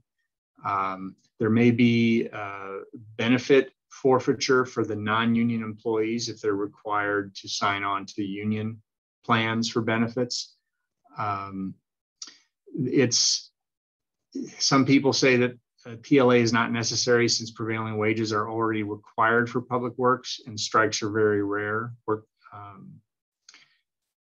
And sometimes these may apply to all projects and may apply to all scopes of labor, which then leads to less flexibility for the owner. But anyway, those are some of the things that you hear in terms of pros and cons in the industry. And that's a quick run through of the slides. So Pat, I don't know if you want to have open it up for questions or. Sure. I just wanted to, so first of all, Ernie, thank you so much for your sharing that information with us and the quick recap of some of the information we've talked about previously, and also sharing some information regarding the project labor agreements to provide the board a platform to have a dialogue about it. The superintendent asked also if we could share comments from the portal that was established for questions in advance. And there was one comment that I saw that was shared. It wasn't a question, but really a comment in support in the community, just by one individual is in support of it. So just wanted to share that with you as well too, before you enter into your discussion, and hopefully we can provide you any information you need. Thank you, Patrick, and thank you, Arnie, for your presentation. Just a quick note for the public, the new portal, what are we calling it? What are we calling it? We don't have a name for it yet. Okay, so with the comments that came in through the online form, I think it was a Google form, just for the public's knowledge, it was shared with all of us. And so we do all have copies of PDFs of it before the meeting. We may not have received the last two comments that might have come in right before the meeting, but we were able to see those comments before. So I know that the reference comment that you were talking about, Patrick, I did see that and am aware, and I'm sure the board is aware of it as well. So with that quick clarification, does anybody have any clarifying questions for staff and the presenter?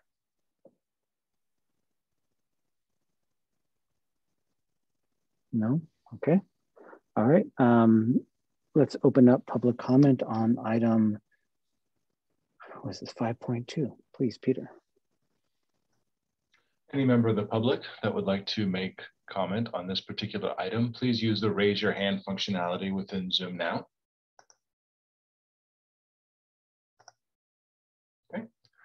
James, go ahead. Good evening, Board President Chin, Honorable Trustees, Honorable School Board Superintendent Ochoa. I'd like to thank the presenter for a great presentation, and would just like to say hello to any constituents watching. My name is James Gomez. I'm a resident of San Bruno, but my business office is in Foster City. I'm speaking tonight on behalf of the San Mateo Building Construction Trade Council.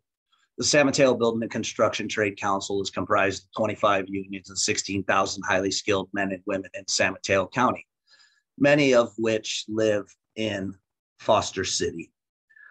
I would like to speak on the benefits of a community workforce agreement, which is also a project labor agreement. Community workforce agreements ensure that local contractors, local workers, local apprentices, local journeymen, returning veterans through a Helmets to Hard Hat program are employed on your job site following the work and family platform.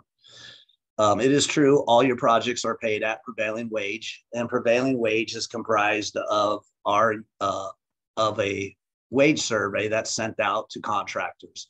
In our county, it's comprised of our wage, our healthcare contribution, our pension contribution, and our education contribution. And that wage is paid to a worker at a total package of $110 an hour, $80 to $110 an hour, which encourages unscrupulous contractors to earn their money off the backs of workers by submitting a prevailing wage form saying that this worker worked 20 hours, but they actually worked 40 hours. So you guys have an opportunity to create a good policy to mitigate wage theft. If you look up wage theft in Google, it's the #1 crime against US workers today. A community workforce agreement follows the work and family platform of earn a decent wage.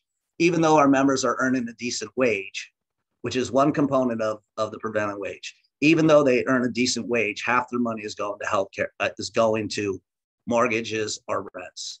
Healthcare, not only for the worker, but for the family. Retirement dollars. Our retirement dollars go into the stock market as hard money, not soft money made off of investments, but hard money that our contractors contribute to the stock market. Those retirement dollars need to be invested into safe investments like municipal bonds. Of the $100 million in the stock market, 25 million of it is union workers that you guys are going to borrow off of to build this project. And then finally, education. We have one of the largest privately funded education systems in these United States. So it only makes sense that we partner with education entities to ensure that our tax dollars are not being subject to wage theft. Some of the school boards that have project labor agreements are South San Francisco Unified School District, San Bruno Elementary School District, San Mateo Unified High School District, and San Mateo Community College Districts. When people ask me what unions are, I say they're working families standing together. And we'd like to ask you to stand with our working families and sit down and negotiate with the San Mateo Building and Construction Trade Council. Thank you for allowing me to speak tonight. I do appreciate your attention to this matter. Thank you, James. And I'm available always.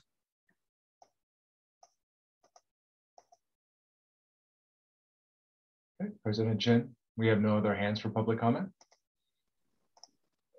Great, thank you for that public comment. And I'm going to officially close public comment on item 5.2, open up to board discussion and our direction. This is, if I correct me if I'm wrong, Patrick, it's informational only. Yes, it's informational only. So would anybody like to provide any comments on this at all? I'd like to comment. Before? I'm actually really excited that this is before us tonight. One of the concerns that I had when I was, when I first joined the board was, how are we ensuring that the money that we're spending on facilities and in general, right? We look at like our biweekly expenditures that we approve at every board meeting, and that was a really big concern for me back then. I believe in supporting our unions. I believe in keeping our dollars local. I absolutely believe in wage theft. It's something that happens in our community. It's something that happens in both San Mateo and Foster City. And it's a very seriously underreported problem, and it exploits workers, and particularly already vulnerable workers. There have been cases of contractors bringing folks in from, almost, from Fresno, lots of really far away places where, workers are typically working in the fields and looking for another opportunity and really underpaying them and not paying them for all of the hours they work. I'm not saying that's happened in our school district. I don't think that it has, but it is a very real issue. And this is something that really makes that impossible. Some of the benefits that we learned about here, the advantages of a PLA, the claimed advantages of a PLA are about, targeted hiring programs for disadvantaged community members, summer internships. These are very real programs that really do benefit people in our community. I know a lot of union workers across all trades, iron workers, folks that work for Samtrans, folks that work for BART, et cetera. And these types of agreements are really about making sure that our dollars are staying in our community and supporting our community in vastly, like in like a vast variety of ways. And so I am excited that we have this before us. I'm excited to hear any questions. I do think that we will have to have a discussion later on about, you know, the financial aspect, like what would we be, what would the potential increases be? I'm also interested to know what the local school districts that were mentioned, what kind of agreements they have. Are they for every single project? Are they, you know, limited scope, etc.? I think that's important to know, but I also think that this is something that is really just good for our community, period. And I'm excited to be a part of it. So, yeah.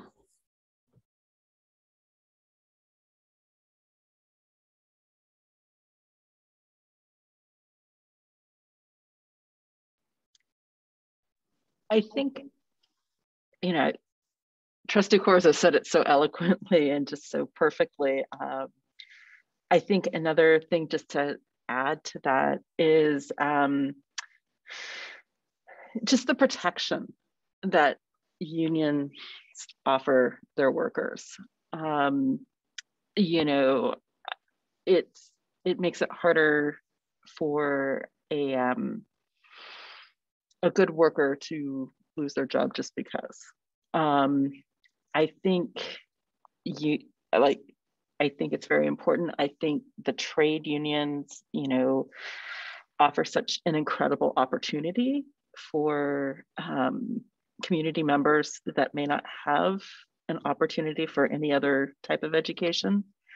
And also, not college isn't always for everyone, you know, which may be somewhat of a shocker to people in this area where we focus so much on the higher education aspect, but working in a trade makes more sense for that person. And to see that, you know, that how much education is offered through trade unions, I think is fabulous. I think that it's important to look at living wages. And as we heard from our public commenter, that's one of the things that a PLA could really make sure happens. So to me, it just seems like a no-brainer, and that this is the way we should be going in terms of where we've identified all these construction projects in our last presentation. If we can get skilled workers through a PLA and we can continue to contribute to our community, it just seems like a natural extension of all that. So.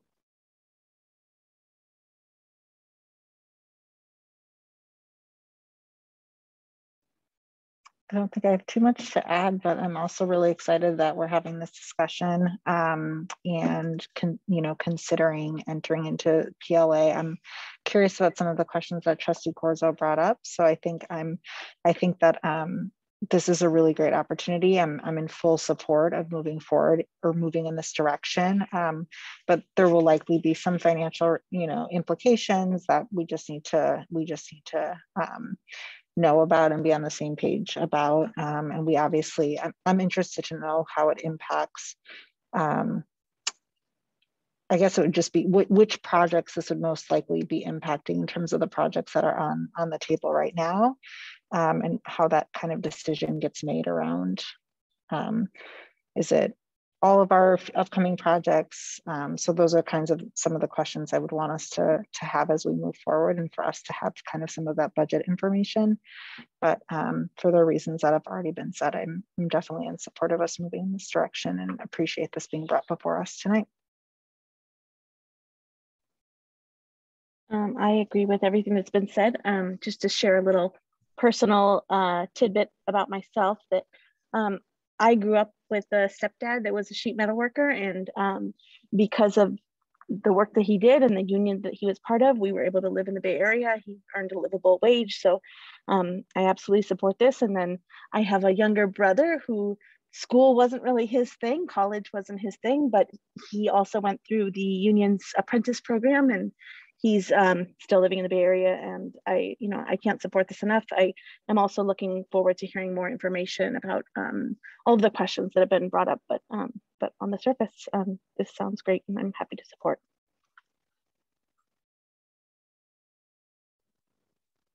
Oh, thank you everybody for those comments.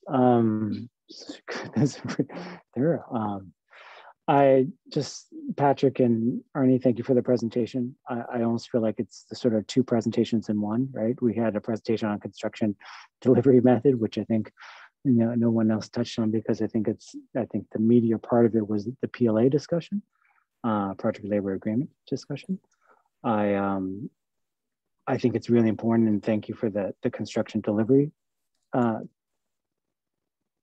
introduction, but education on it, because as we move forward and with the $400 million, or the combined Measure T and Measure X money, which is almost like $500 million that we have, it's important to know what kind of construction method we use and what our options are. So I appreciate the presentation and thank you for that. In regards to the project labor agreement, I do think that this is a great discussion to have. I think it's great to hear Trustee Corzo's comments on it. I do share the same sort of comments. I would personally like to hear more and to figure out how we move into this direction. Of the school districts that were mentioned by the public comments, South San Francisco and San Bruno, San Mateo Unified and San Mateo Community College. I'm not as familiar with the construction projects up in South San Francisco and San Bruno, but I do know that San Mateo Unified just recently, within the last 10 years, went through a construction boom. And of course, the community college seems like they're building all the time. So I would be curious to see what the impacts of a PLA was for those districts and, in terms of the bottom line. And then maybe what the difference is, because we already do pay prevailing wage, what is sort of that added cost? I am myself a former union member and associate member and a former life of mine. And I do support the unions. But I do know that we of course have a fiscal responsibility here at the board. So I think it's important to understand what the fiscal impacts of a project labor agreement would be, and also what the ins and outs are. As per the presentation, it does appear that there is a variation or a variety of PLAs. And I think, if we do move in this direction, which at least initially it sounds pretty positive that we are, it would be interesting to dive into the details and figure out exactly where that threshold is. Probably work with the trades and figure out what is acceptable for them and what's really acceptable for us. When Trustee Proctor and I went through the Measure T, we did hear a lot from a lot of our workers in our community. And I think that, we are asking our community to pay for a lot of our projects, and it does seem and make the most sense that we give back to them in terms of them paying, helping us pay for them. The San Mateo County has a tagline through Measure K, the Measure K sales tax, which you may see on some of our fire engines and ambulances, that says local needs, local funds. And I would say that it's almost a third one if we move forward with the PLA. It's local needs, local funds, local workers. And I think it would be really good to help and pay back and help our community out in that sense. So I would look forward to more discussions about this, figuring out the next steps. And I'm sure you guys will probably come back in a certain timeline and bring this back to us. So, President Chin, what I'd like to... Mike?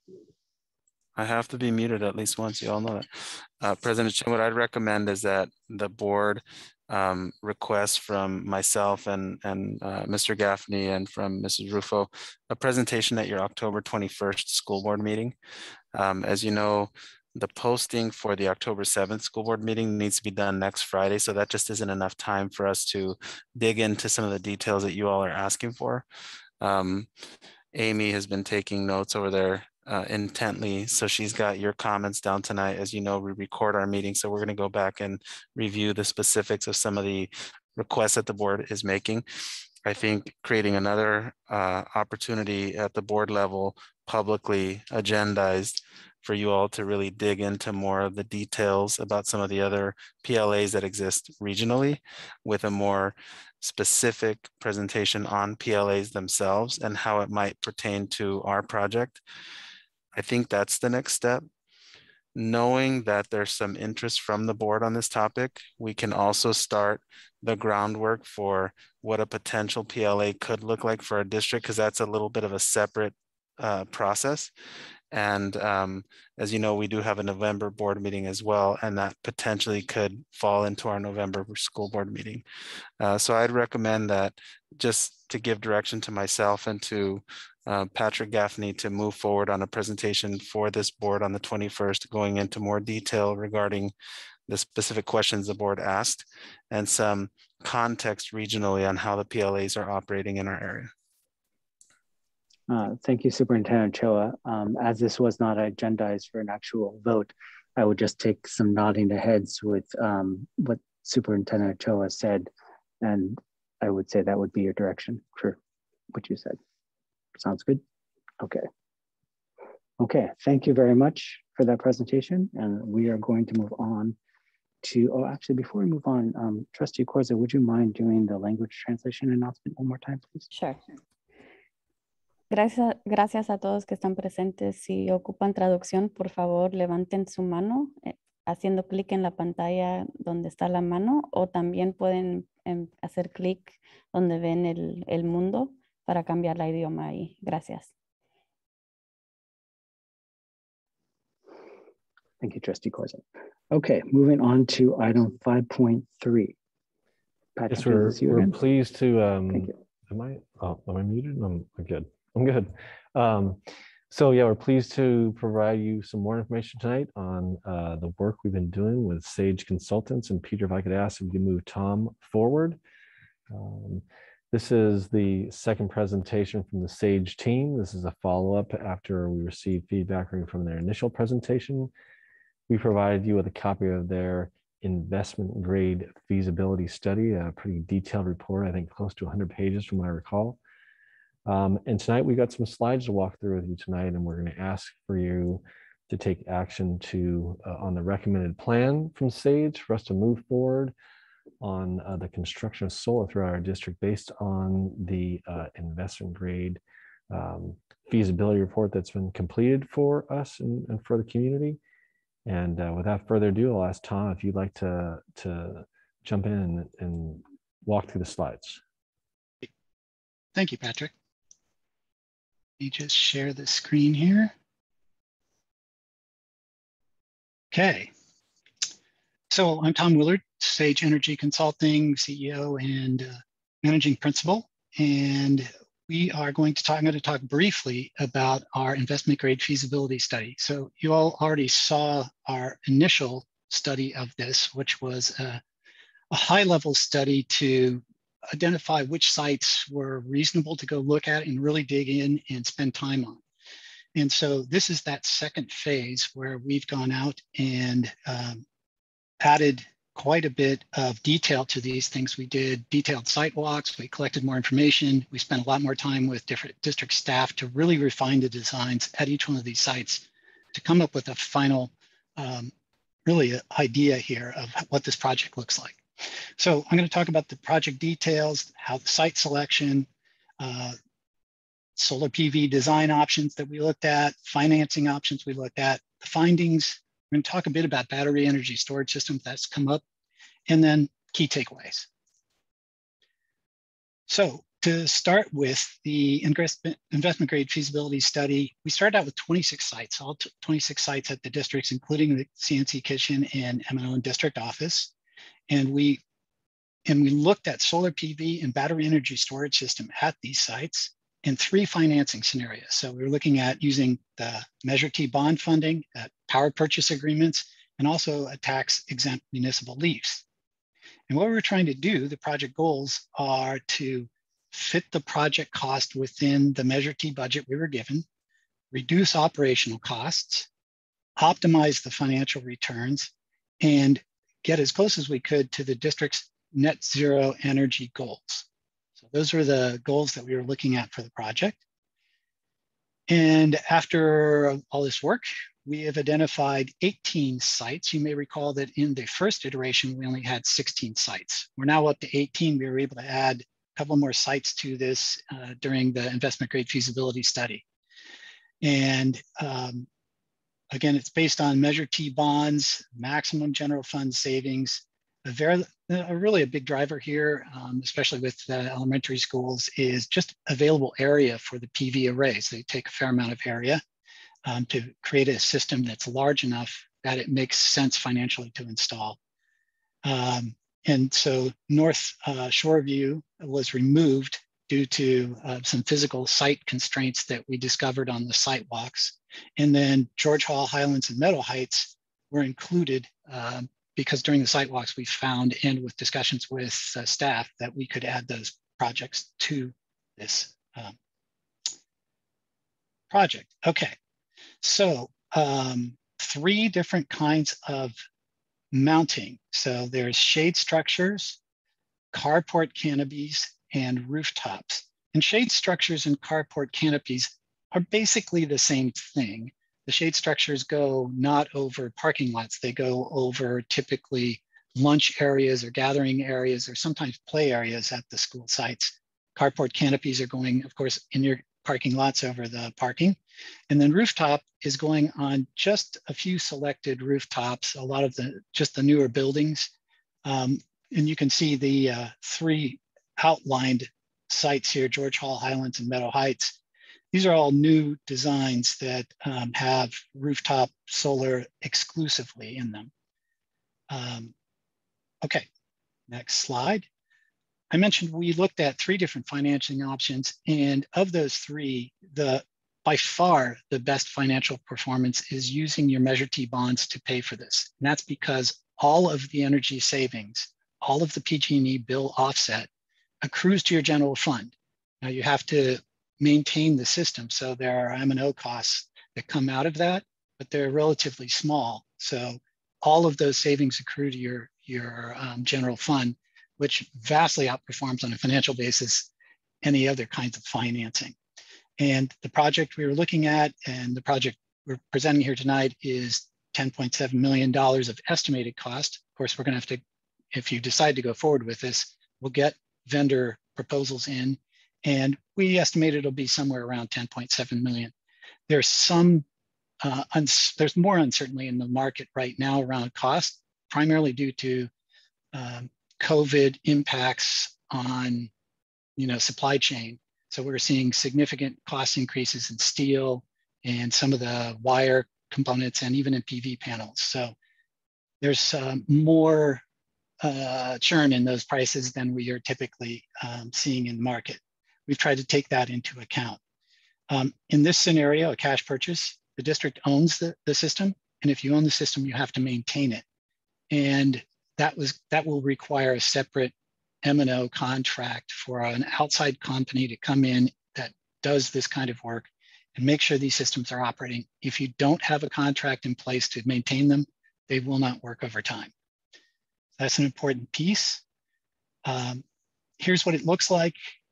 18 sites, it's approximately 2.54 megawatts of solar across those 18 sites. We're paying for it with Measure T GO bond money, $10.7 million. The net savings to the district, and that's after the M&O is taken out, is $22.3 million. We're estimating over the 25-year lifetime of the project. If you look at it on a net present value basis with a 2.5% discount rate, roughly the cost of inflation, that's $16 million in today's dollars. We put down simple payback here to give you an idea. If you are actually paying back the money that the taxpayers are putting into it, it would take about 15 years to do that, which is typical of school district projects like this.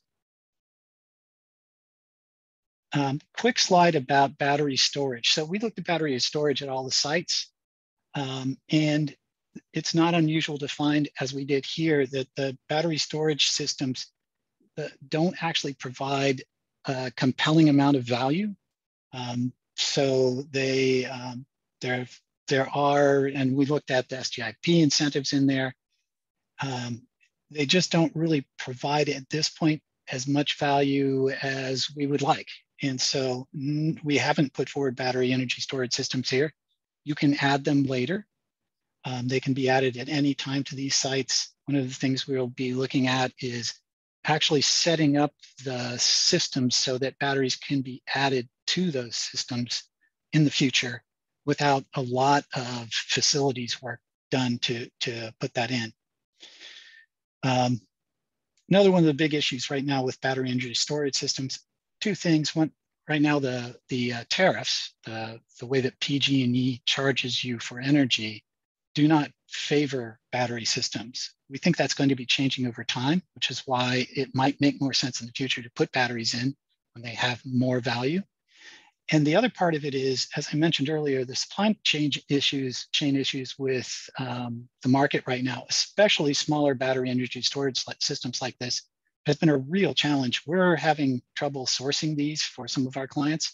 We've had projects where we've gone into the actual construction phase and had to back out batteries because the supplier of the battery just left the market. And we've had a number of significant suppliers leave this market recently in California. So it's been difficult to get these systems, and we're looking at, on the order of 12-month to 18-month lead time on these systems right now. So that's some of the issues with the batteries. So key takeaways from this. The project portfolio is physically and financially viable. 18 district sites, $10.7 million, offset 70% of the portfolio's adjusted energy consumption. So if you take those 18 sites, you put together all of their energy consumption and you adjust it for the HVAC and primarily the HVAC projects that are going in, which will increase usage at the sites, looking at about a 70% offset of energy at those sites. Measure T bond funding, primarily carport canopies and shade structures with just a few select rooftops. And that includes all the new MPRs. Sorry about that.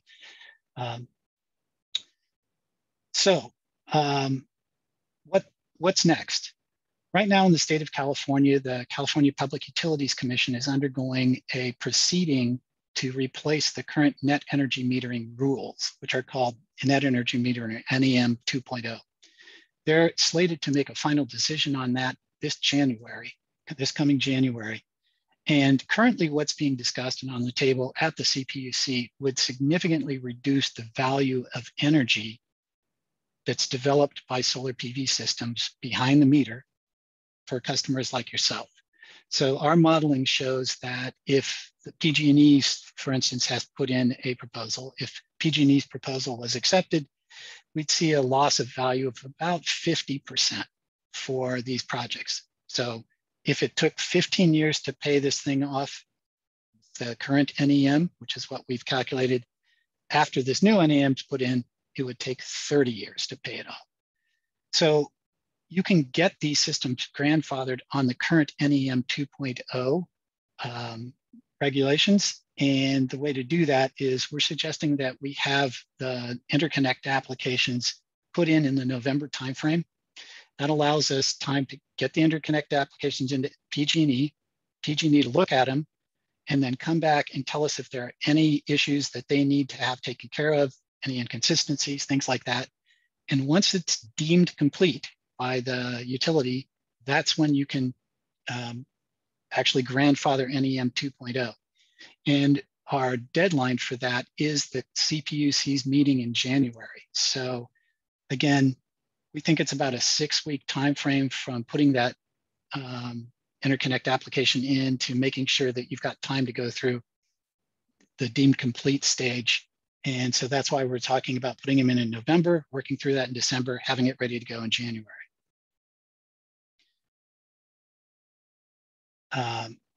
Number two, the second step here is if you decide to go forward with it, would be a procurement process. You heard Arnie talk about a number of different procurements. These kind of procurements are typically done design build. We've developed the 30%, the 10 to 30% drawings that are required for a design build contract already in the investment grade feasibility study. That's one of the things that comes out of it. So all that information that goes into the RFP is already ready to go. And so typically you'd put out a design build RFP, you'd get vendor proposals in, we'd help you do a vendor selection, and then you go into contracting.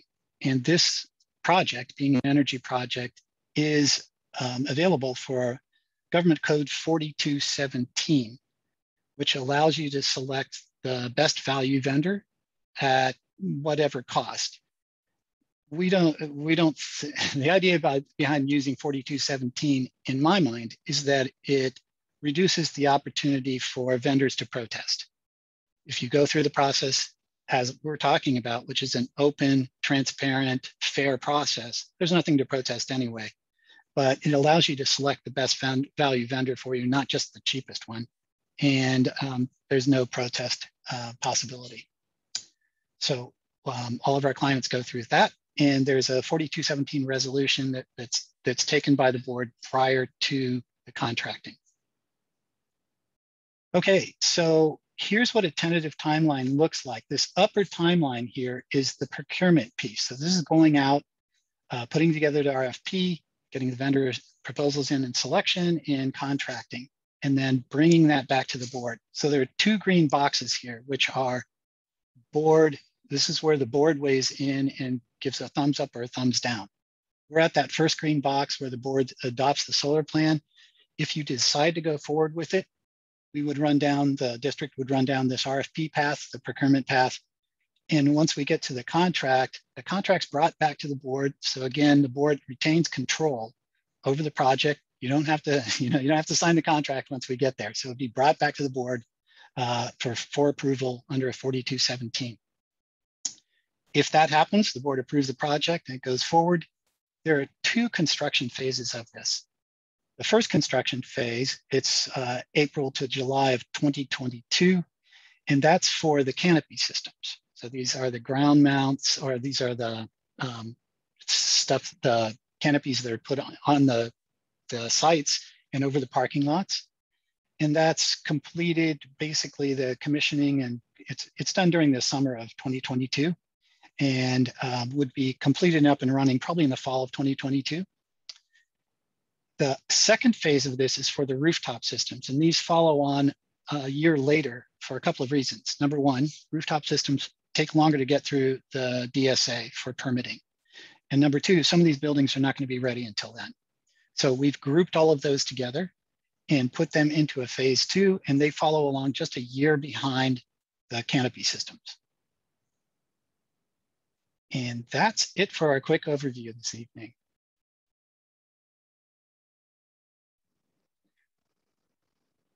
Great, thank you for that presentation. Opening up to board member clarifying questions, if any. No, no, no. Fantastic, okay. We're gonna open up to public comment. Please, Peter. Are there any members of the public that would like to make comment on this item? Please use the raise your hand functionality within Zoom now.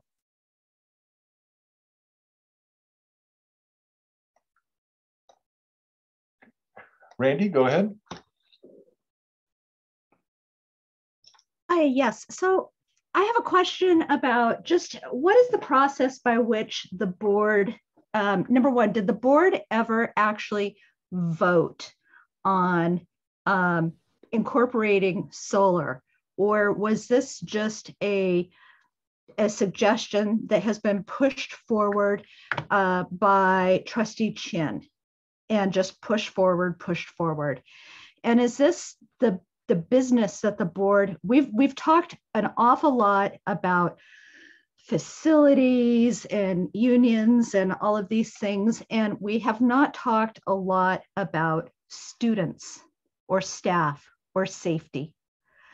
And why has this issue taken priority, yet we can't seem to prioritize the very air that our kids and our staff are breathing. So I just wonder the process by which, number one, by which the schools have been prioritized, and number two, by which these projects have been prioritized. Were there votes taken? And who has actually been directing this work? And if somebody could please just answer that. This isn't the first time that I've asked that. How are these decisions made? Thank you. Thank you, Randy.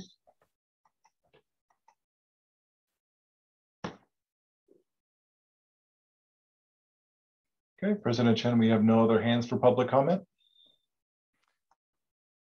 President Chin, I may just respond to a part of that. So solar Sure. was. Pat, Oh, sorry, go ahead, if please. you wouldn't mind if I Please. could just officially close public comment, that would be great. Thank you.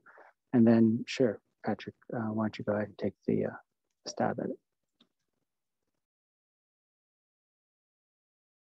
You closed? Sorry. Sorry. Yeah. Okay. So I thank you. I've officially So closed. this is so the solar did become part of your overall facilities master plan. You discussed it before the final plan was adopted. I know it was at the latter part of the facilities master plan, but this did become part of the overall master plan. That's why we proceeded with investigating this option for the district.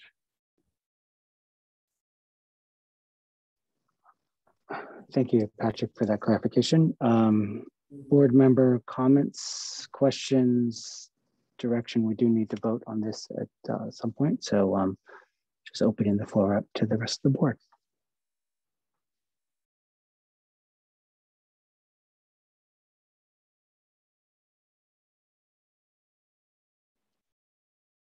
Okay, I'll start.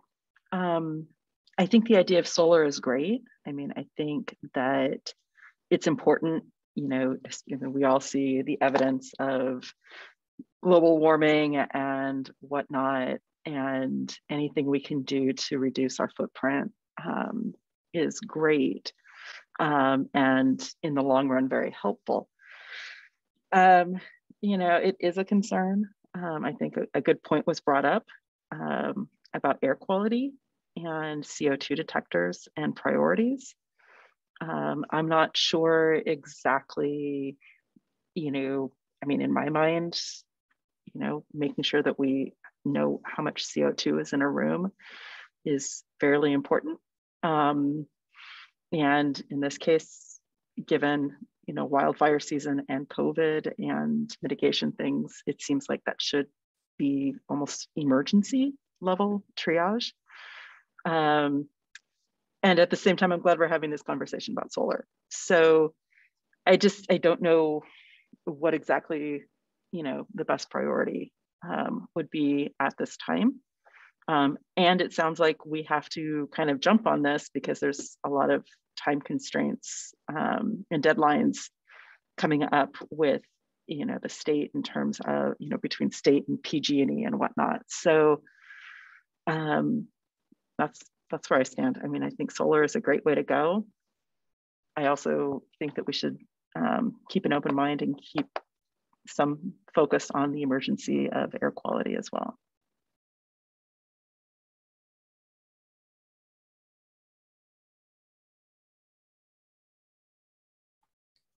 So I just want to clarify, I believe that we have all wanted to see solar projects and, in our district, and the presentation was very thorough and a little bit complicated at some points.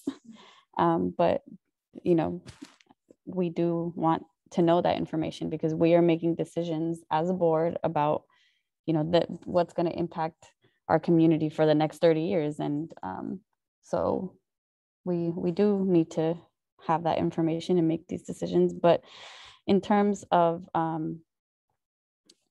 what Trustee Warren just mentioned about CO2, I think that's important. I think that we are doing so many things that we really should focus on what we're already doing and doing those things well, unless our district staff really feel like we need to add that. I would be interested to know from, you know, the experts that are leading this, you know, what thoughts are on that. But as of right now, I think we have a lot of things that we are addressing, and you know, as it relates to concerns about COVID, et cetera, we have like really done a lot in those areas in terms of, you know, prevention and making sure not just our school district, but our families and our students, you know how to mitigate any dangers there. So those are my comments.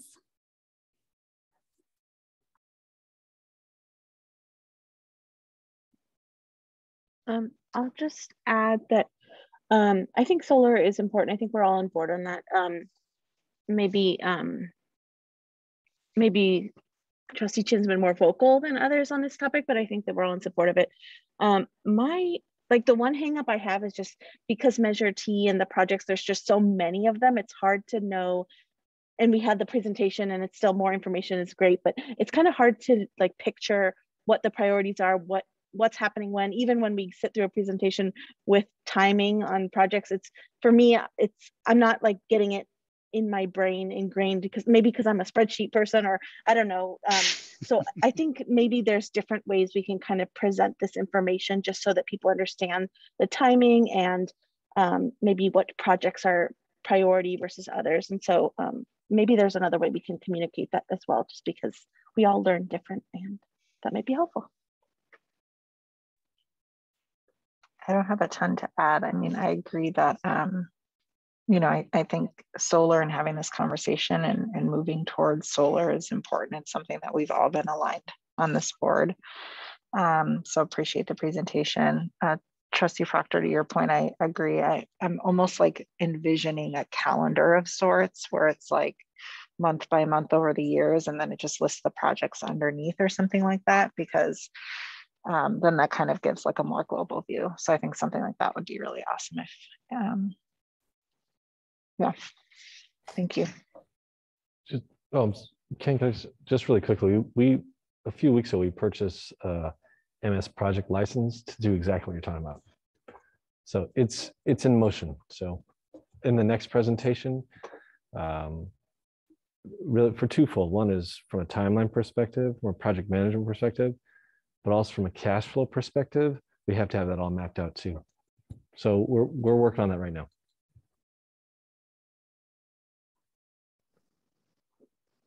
Thank you, Patrick, for those comments. I think maybe what would help is highlighting the priorities. I'm just going to show this this is the facilities master plan PDF. It's the immediate priorities by category. And this was from the actual facilities master plan. So it's up on the website.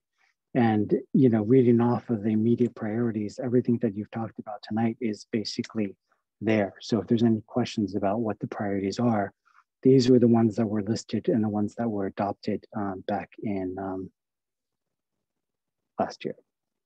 So I do think that there are some issues in terms of new things that pop up that we would need to take a look at, whether they're carbon dioxide monitors or other things. But in general, if anybody is curious, the immediate priorities are listed and we did vote on it. But I think maybe from a presentation and public presentation standpoint, it might be good to bring this back up and start with this to highlight how we're moving forward with the Measure T projects.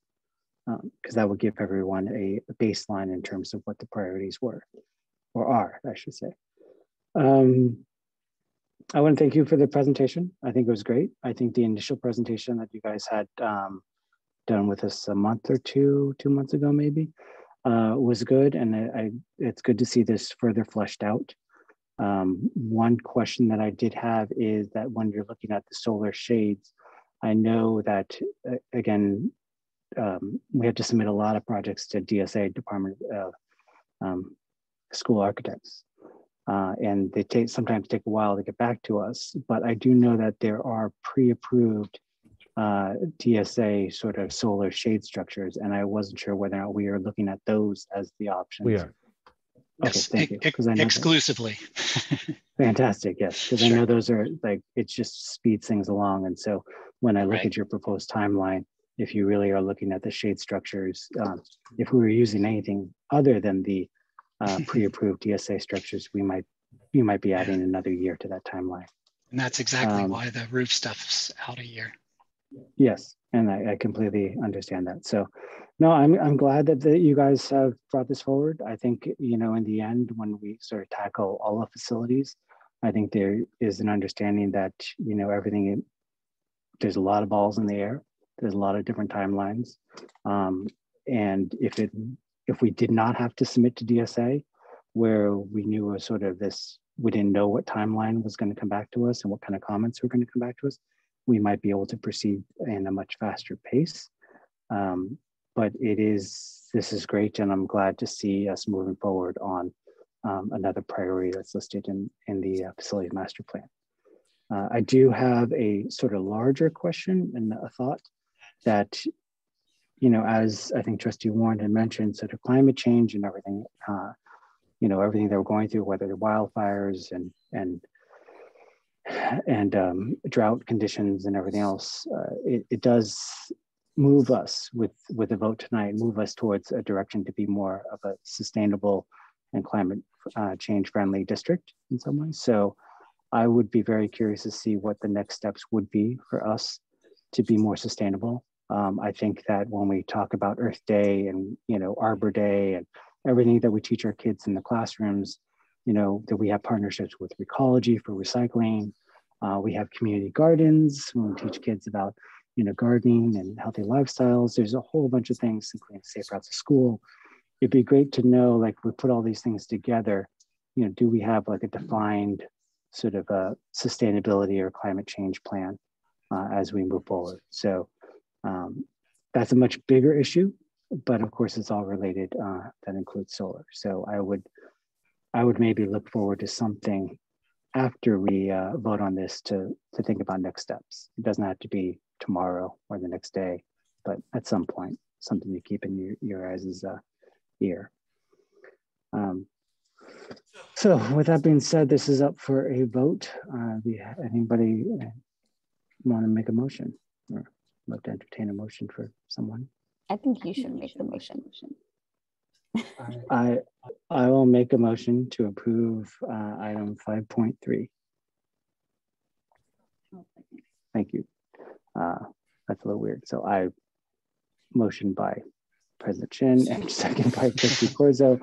Roll call vote, Trustee Corzo. Yes. Trustee Proctor. Yes.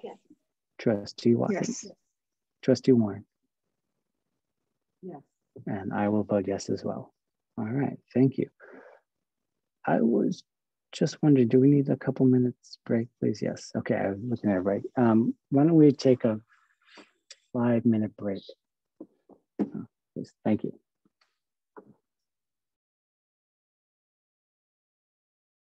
Okay. Just have everyone pop back in here.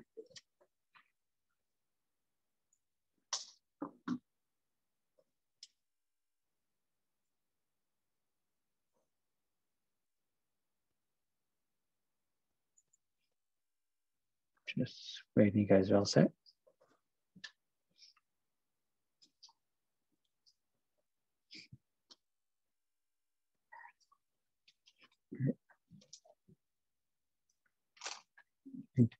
Trustee Warren, there we go. Fantastic. Thank you. Just want to make sure everybody's all set. Okay. All right. We are moving on. Thank you, everybody. We're reconvening after that very short recess to item 6.1. And Superintendent Ochoa or Sue, please take it away.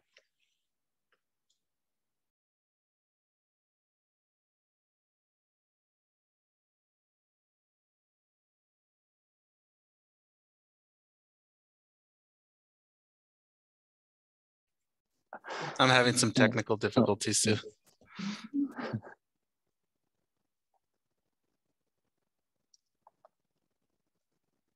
You know, it's like maybe when something was working, we shouldn't have stopped.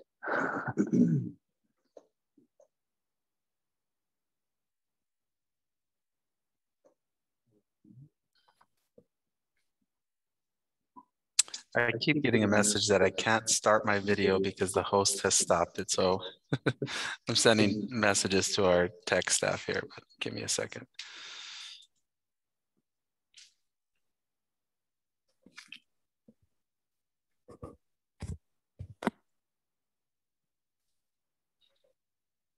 I see you now. All right. Item 6.1 is local assignment option for teachers, and this is an item from our Human Resources Department. So I'm going to turn it over to Sue Weiser. Good evening, members of the board, Superintendent Ochoa. This evening, we're seeking approval for local assignment options, which allows a fully credentialed teacher to teach outside of the scope of their teaching credential. And we often need this local assignment option because we have fluctuations in enrollment, changes to the master schedule where we might have, for example, a couple of math sections, which doesn't constitute a full-time assignment, and we need to have a teacher to teach part-time in that particular content area. So the board is required to approve these local assignment options that allows fully credentialed teachers to teach outside of credential, and so we respectfully request your approval of this item. Great, thank you for that presentation. Any clarifying questions from the board? No, I see shaking heads. No. Okay, all right. Let's open up public comment, please, Peter, on item 6.1. Yes, any members of the public who would like to make comment on this item, please use the raise your hand functionality within Zoom now.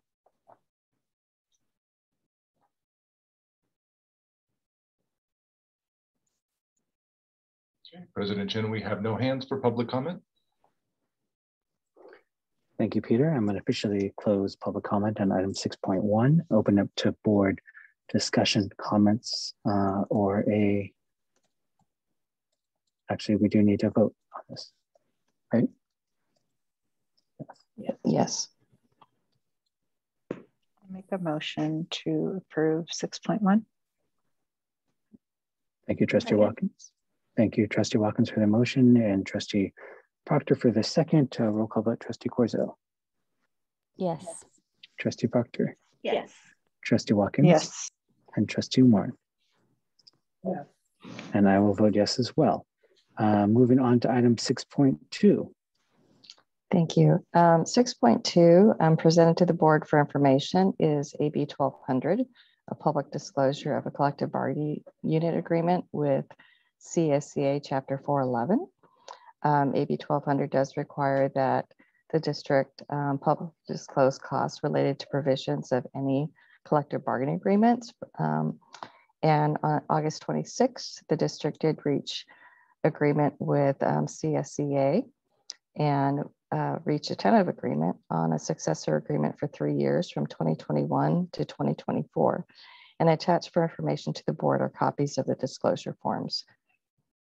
So I respectfully request that the board receive the document for information. Great, thank you, Sue. Any questions on item 6.2, clarifying questions? No? Okay, can we open up to public comment, please, Peter? Yes, any members of the public that would like to make comment on this item, please use the raise your hand functionality within Zoom now.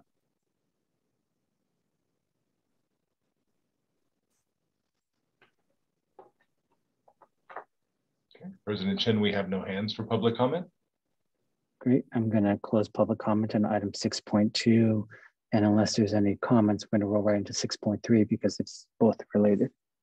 Okay, moving to, thank you. As previously stated, the district did reach agreement with CSCA on August 26th, and presented for the board's approval is the tentative agreement as well as the related salary schedules. The modifications to the contract include pay and allowances. There was a 3% increase and a one-time payment of $1,500 for the 2021-22 school year only. And then also there was language related to a secondary language stipend, vacations, an increase to health and welfare, as well as language related to the layoff and reemployment. Also included was the Juneteenth holiday, which is a new holiday for this year. And we did reach agreement on an MOU. So We respectfully request that the board approve the tentative agreement and the associated salary schedules. I'm happy to answer any questions you may have.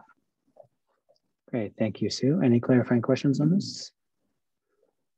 All right, Peter, if we can open up public comment on item 6.3, please. Absolutely. Any members of the public that would like to make a comment on this item, please use the raise your hand functionality within Zoom now.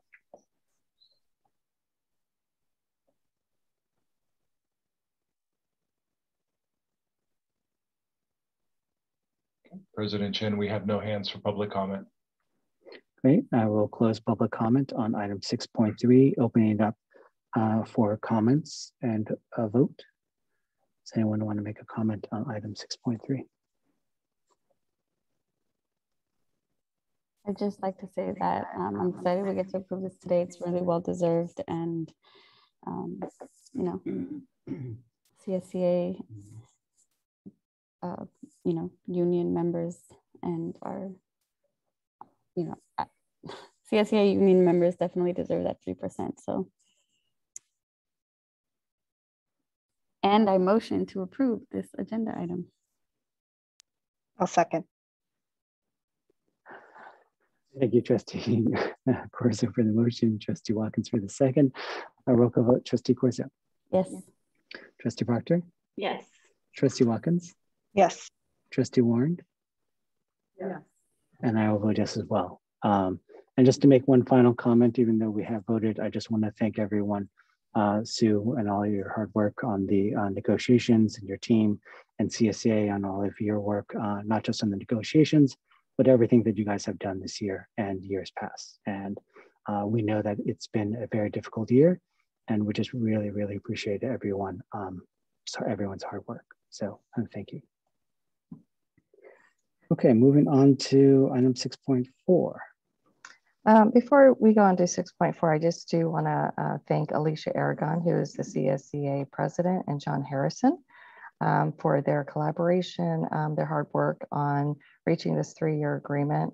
I really appreciate just their efforts, their leadership for us to be able to move forward together. So thank you. Item 6.4, again, an AB 1200 public disclosure for salary increases for management confidential employees. They are not part of a bargaining unit. However, we did have a meet and confer. And so provided to the board for information is the AB 1200 public disclosure documents that publicly discloses the cost of any salary increases. So I respectfully request that the board accept the document for information. Thank you, Sue. Any clarifying questions on this? It is related to the next item. No? Open up for a public comment, please, Peter, on item 6.4. Any members of the public that would like to make comment on this item, please use the raise your hand functionality within Zoom now.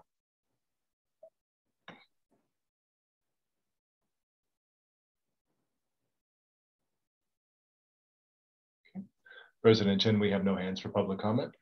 Great. I'm going to close public comment on item 6.4, and I will just move us into item 6.5 because they are related. Thank you. Thank you. So presented to the board for approval is the salary increase for confidential employees and the San Mateo Elementary Administrators Association. We did have a meet and confer, and the recommendation is for both groups to receive the 3% increase, retroactive to July 1st, 2021, and a one-time salary schedule bonus of $1,500, which is the same that's been provided to SMETA and to CSCA. So I respectfully request that the board approve the salary increase and the associated salary schedules. I'm happy to answer any questions you may have. Any clarifying questions from the board? No, I see none. I'm going to open up public comment, please, Peter, on item 6.5. Item 6.5, any members of the public that would like to make comment on this item, please use the raise your hand functionality within Zoom now.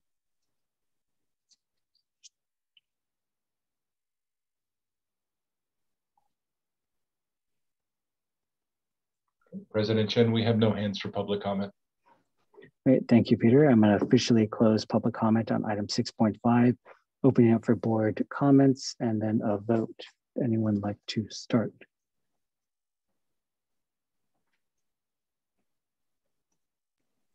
I will happily make a motion to approve item 6.5.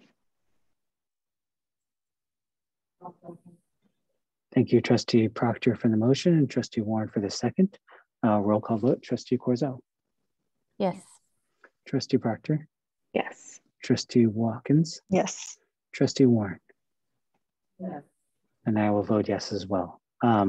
Like I said before, and CSA, I just also want to thank Sue and everyone in the negotiating team and everyone's hard work on everything on this matter. I know negotiations are not always easy, but I think you do a great job and your team does a great job.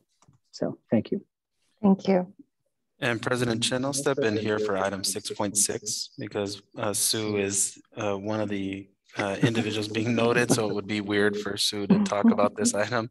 I think Sue makes it look easy. I think having partners like Julie MacArthur and Alicia Aragon and John and just the teams on all sides make the job something that I would say it's more rigorous, right, than difficult, because I think you dig in a lot, you do a lot of research.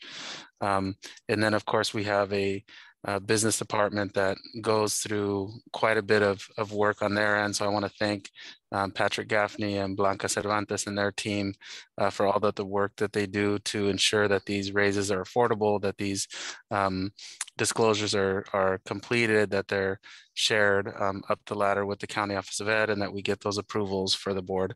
And what item 6.6 refers to is it refers to pay increases that are commensurate to, that create equality with for our three exec cabinet members that are here with us tonight, and that's Sue Weiser, that's Patrick Gaffney, and that's David Chambliss.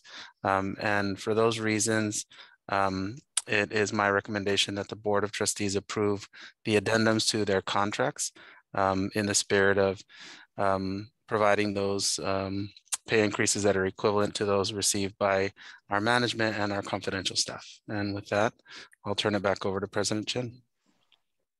Thank you, Superintendent Ochoa. Any clarifying questions? No, I see you shaking heads. No, okay. Peter, if you wouldn't mind opening public comment on item 6.6. Item 6.6, if there are any members of the public that would like to make comment, please use the raise your hand functionality within Zoom now.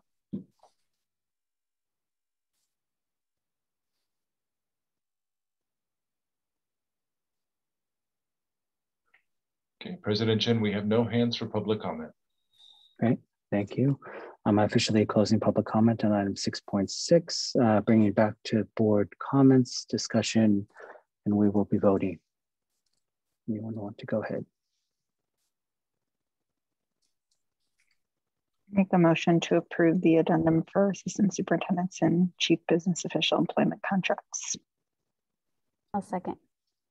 Thank you, Trustee Watkins for the motion, Trustee Corzo for the second. Roll call vote, Trustee Corzo. Yes. Yes. Trustee Proctor. Yes. Trustee Watkins. Yes. Trustee Warren. Yes. And I don't think I heard you on the mic. I'm sorry, Trustee Warren. Yes. Thank you. Thank you. I just wanted to make sure it was official. And I will vote yes as well. So that motion is passed. I feel like a broken record, but I see all three of you guys over there.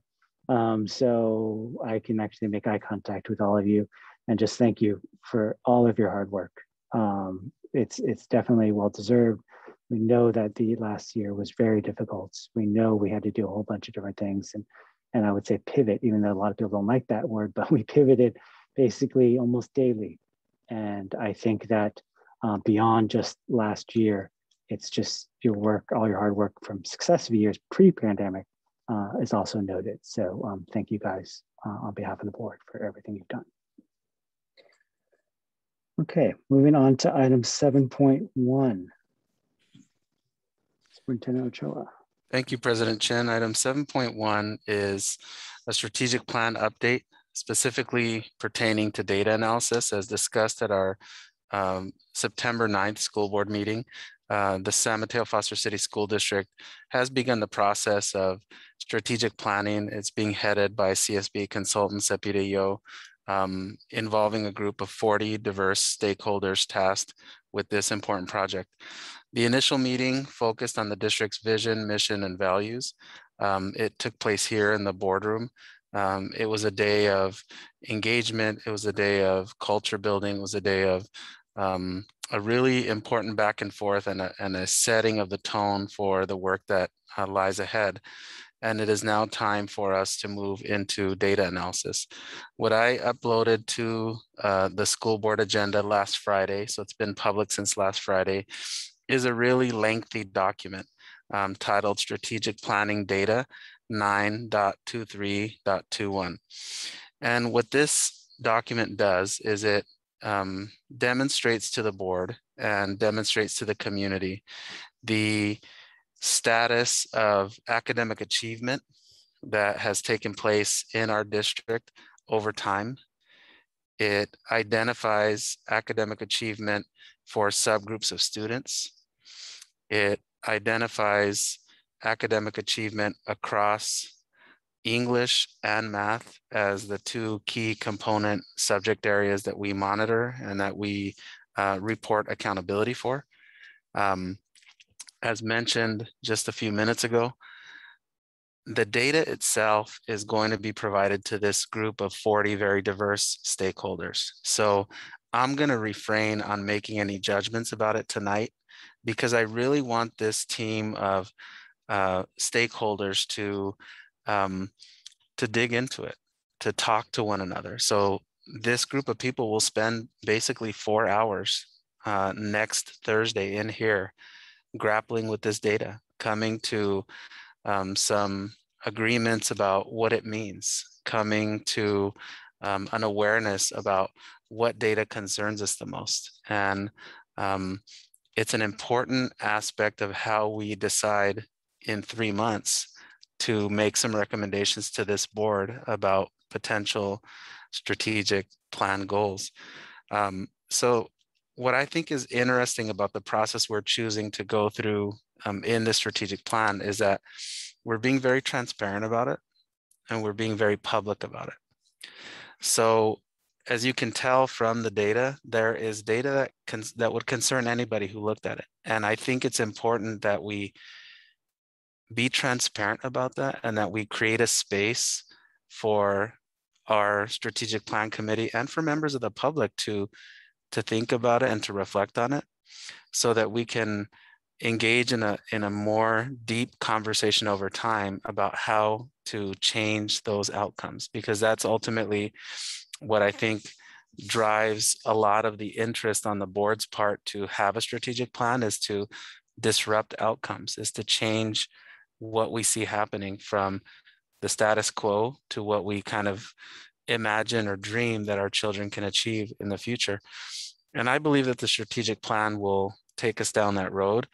And one of the very key important steps along that road is to sit with data and to reflect on data. And so that's the spirit of my presentation to the board tonight, is to just put it out in the public, to let you all as a board see it and think about it. I know you all have had 5-6 days to look it over.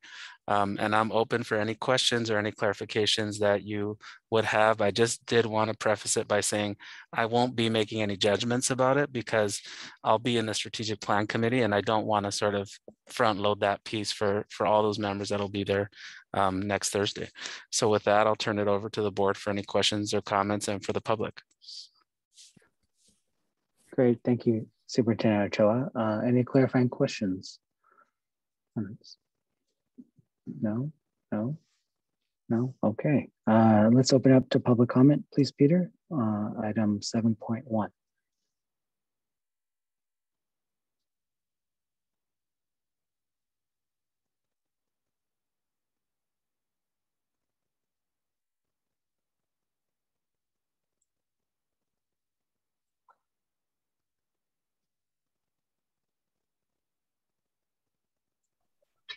My apologies, I just stepped away. It's okay. Realizing the awkwardness of the situation.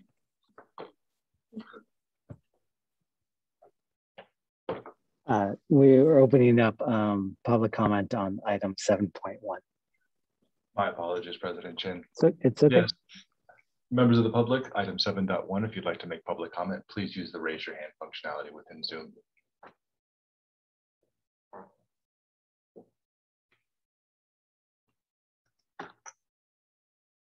Okay, President Chen, we have no hands for public comment. Thank you, Peter. I'm officially closing public comment on item 7.1, opening up to the board for a discussion or any comments. This is an informational item, so there's no vote required on this. But if anyone has any comments, I'm sure Superintendent Ochoa would love to have them. I can go briefly. I mean, I think I know that the intention is to kind of share this with us because the strategic planning will be looking into this. A lot of this is data that we've seen in a variety of different formats, and obviously it demonstrates trends that we're aware of. And so I'm looking forward to hearing kind of how that group digs into this data. The other and kind of what their takeaways are. I know that there's representatives from some of our, from our committees and task forces.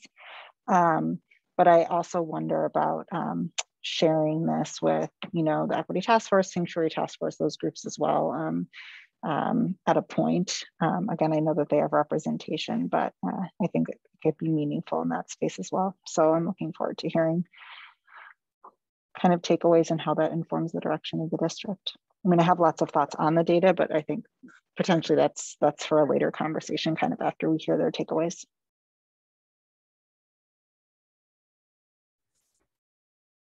I'll say that, I mean, I'm definitely, we'll definitely be getting into a more thorough conversation at a later date, but I just want to say initially that this data is reflective of what I lived and saw growing up in the school district, is reflective of what motivated me to run to be on the school board, is part of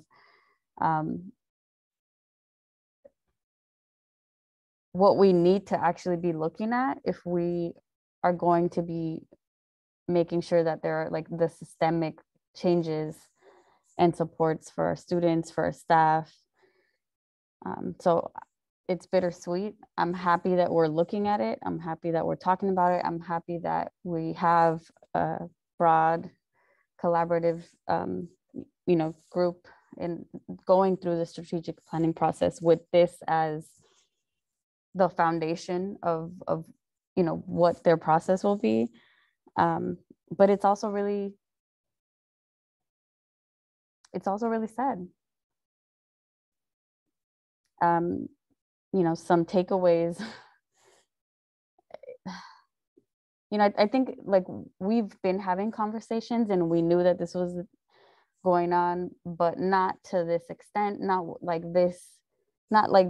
we haven't seen data like this in like as disaggregated as this, as like broken down into different subgroups and then even further, right? Like, so again, I'm happy that we're looking at it. It's reflective of what I think a lot of students and families have experienced and just couldn't really couldn't really get a pulse of exactly why or right. And sorry, I'm having trouble finding words right now because again, I'm happy that we're looking at it, that we're talking about it.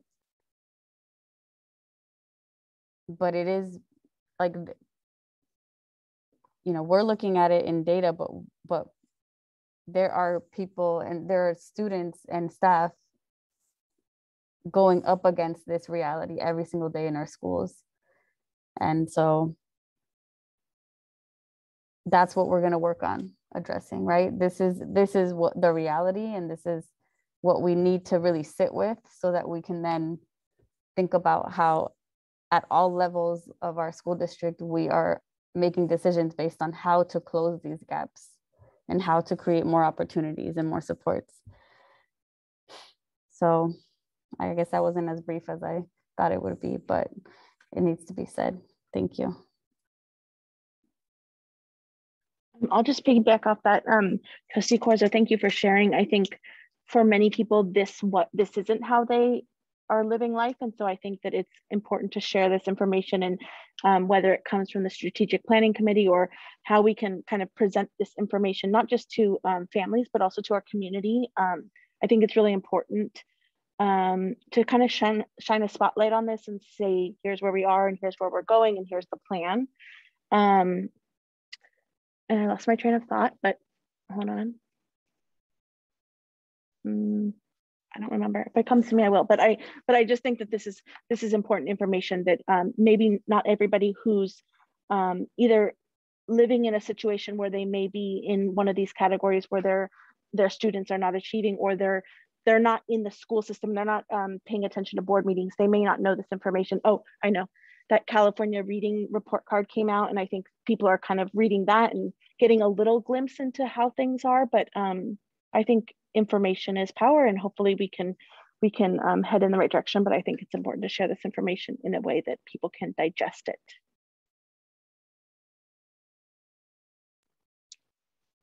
I found this data very sobering. I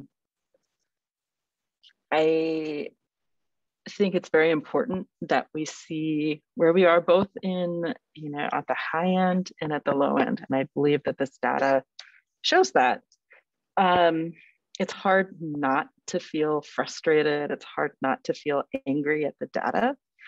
And it's hard not to wonder, how did we, and I use we collectively, not singling any one person or one group of people out, but how did we let this happen on our watch?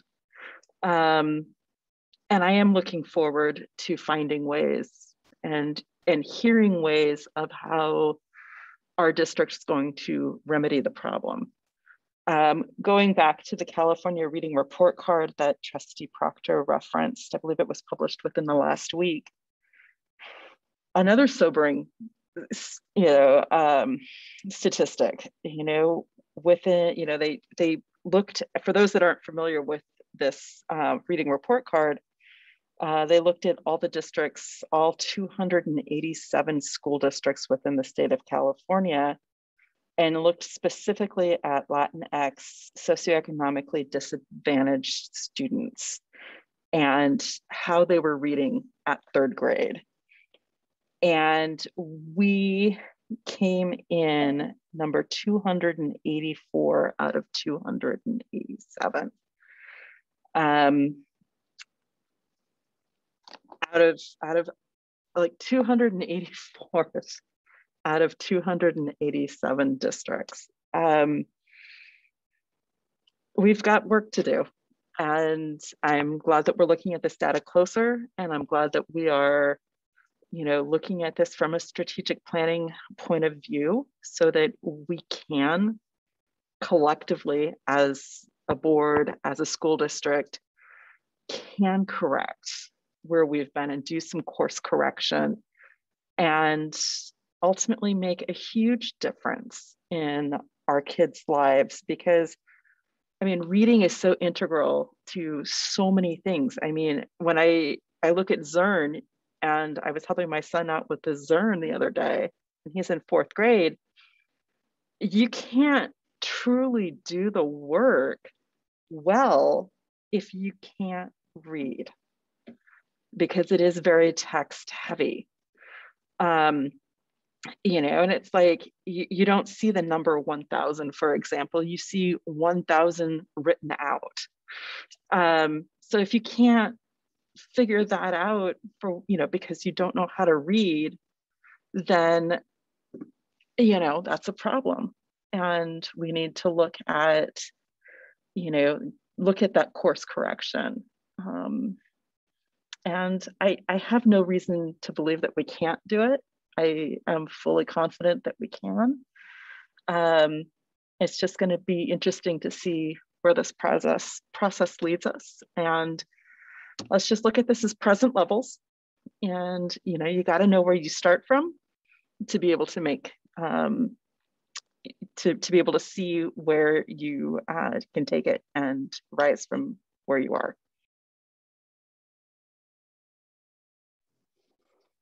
Great, thank you everyone for those comments. Just to add on to what Trustee Warren was saying, I do think that this is the baseline. It is old data. Unfortunately, the reality is that, you know, because of the pandemic and because of the way that data is delayed, this is the most current data we have. But when you think about how we make change and you think about how it's done and implemented, you know, you have to have a plan. And so using this as the baseline, the starting point in our strategic plan, I think gives us a real opportunity to make sure we're going up. I think that there's a lot of room for us to improve.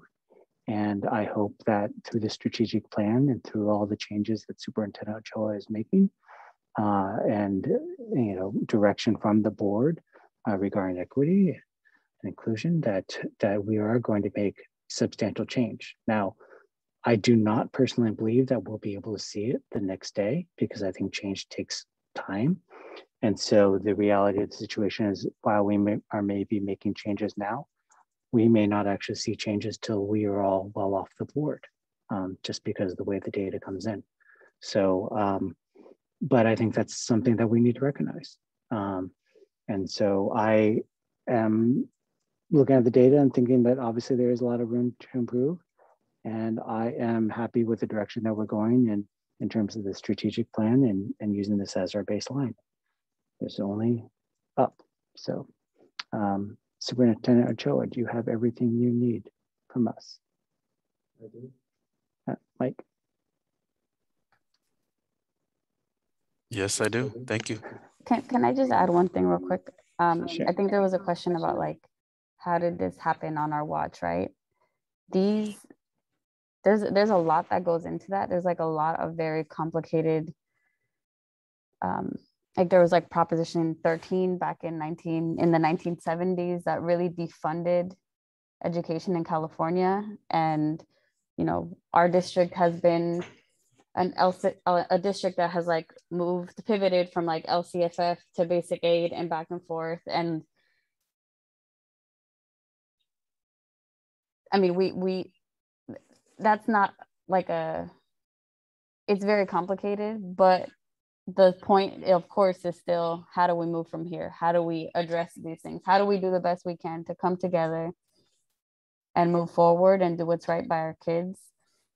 And I know that everybody in our district wants to do that, but we do have to also recognize that as a community, as a state, we did have, Ken, you're going to remember, I'm not going to remember the name of the proposition that was going to bring back funding to education that did not pass. Prop 15? Yeah.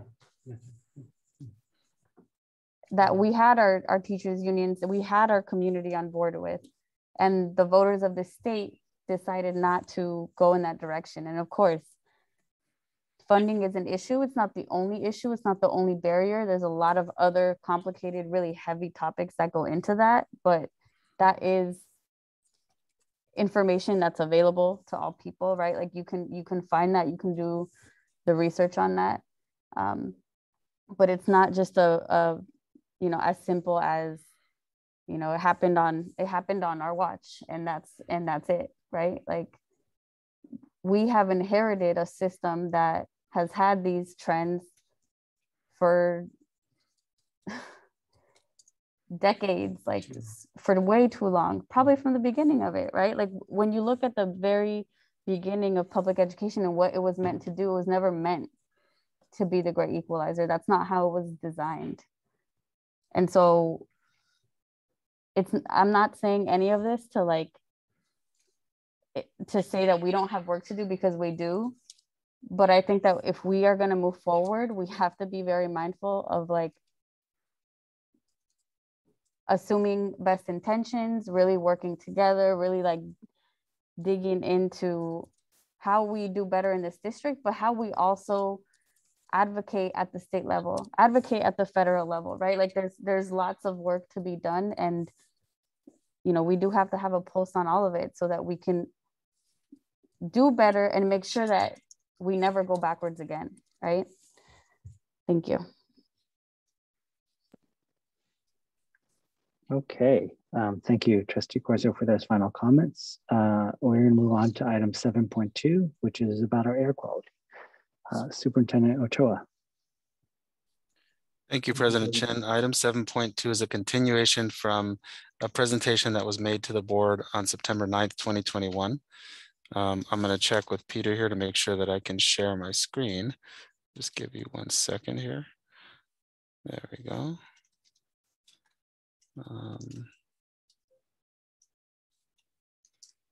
Let's go. All right. And now let's give it a shot. There we go. All right. So the presentation for the board tonight is a follow-up that attempts to address some of the issues that came up during the board meeting, attempts to fold in some of the language that we were able to borrow from and consider for our district how we would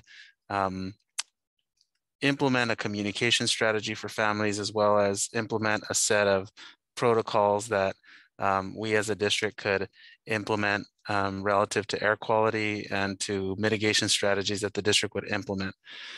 At the September 9th presentation, the board saw a variety of different visuals that had some of the information we liked, but not all of the information we liked. It had some recommendations, but others were missing or lacking. And so what's presented to the board now is a clear and simple matrix that demonstrates how the air quality moves through this continuum of good air quality down to hazardous air quality, and what mitigation strategies the district would implement according to this rubric, and what communication vehicles, in other words, how we would let people know what mitigation strategies we're implementing and what that communication would be.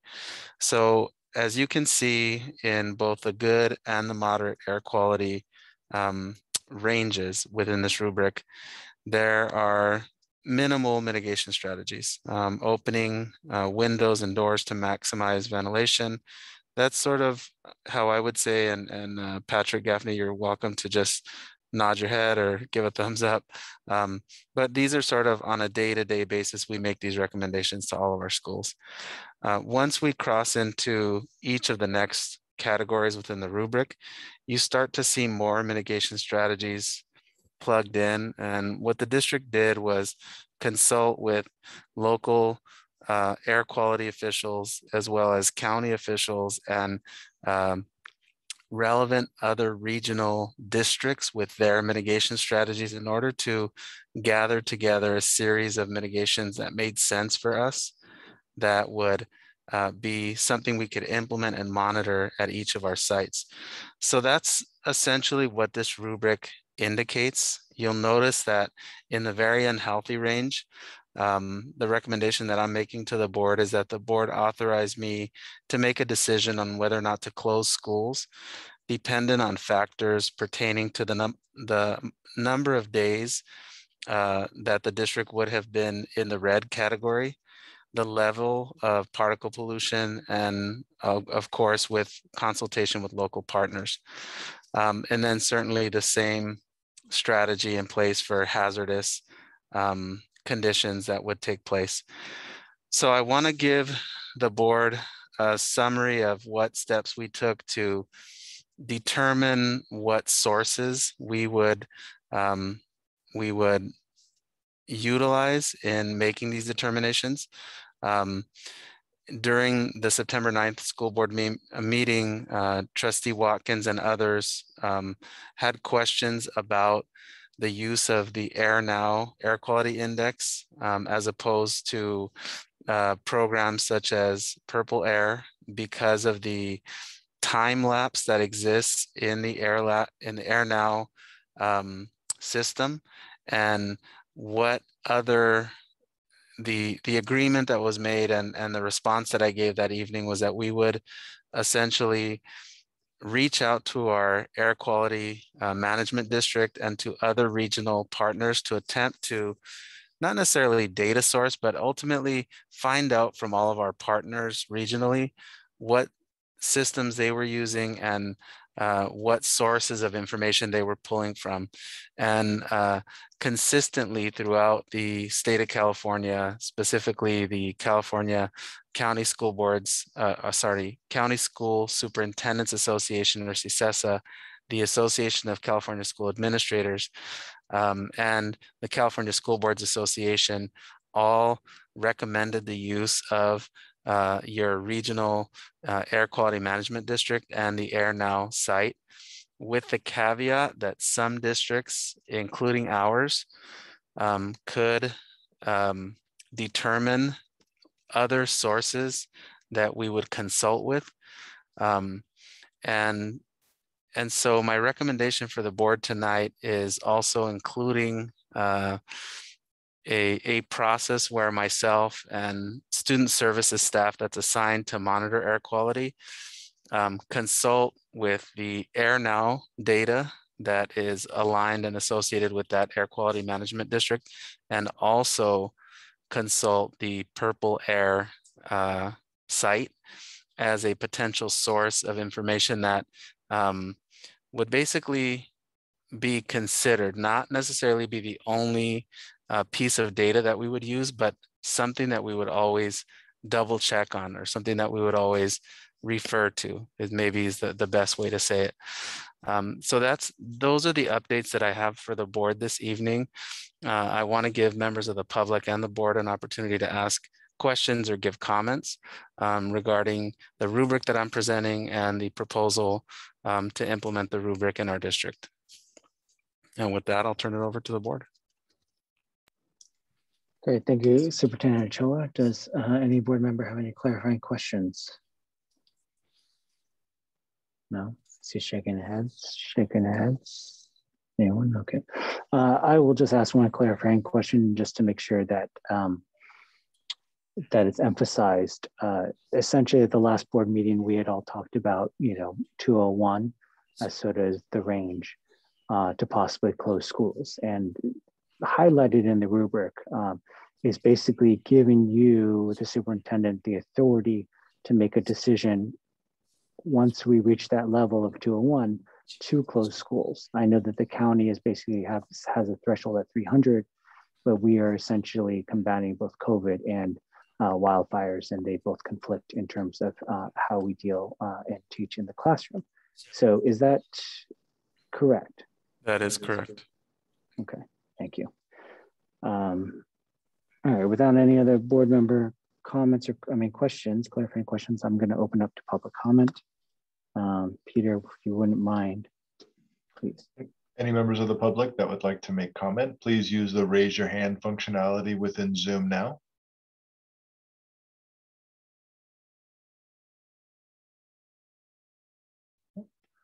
Randy, go ahead. I think it's a great idea to leave that that power, that authority with the superintendent. And you've hired the superintendent to do that. And I hope that you do that and let him do his job while you, the board, set policy. Thank you. Thank you, Randy.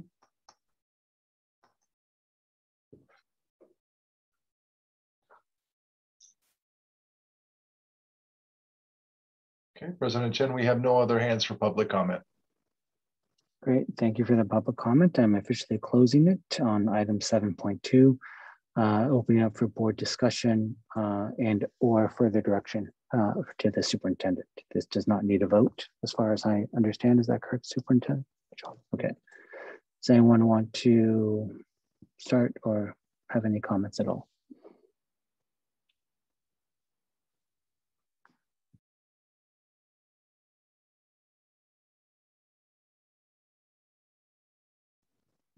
Okay, I don't think we have any comments, says Superintendent Cho. I think you have your direction. Thank you. All right, moving on to item 7.3.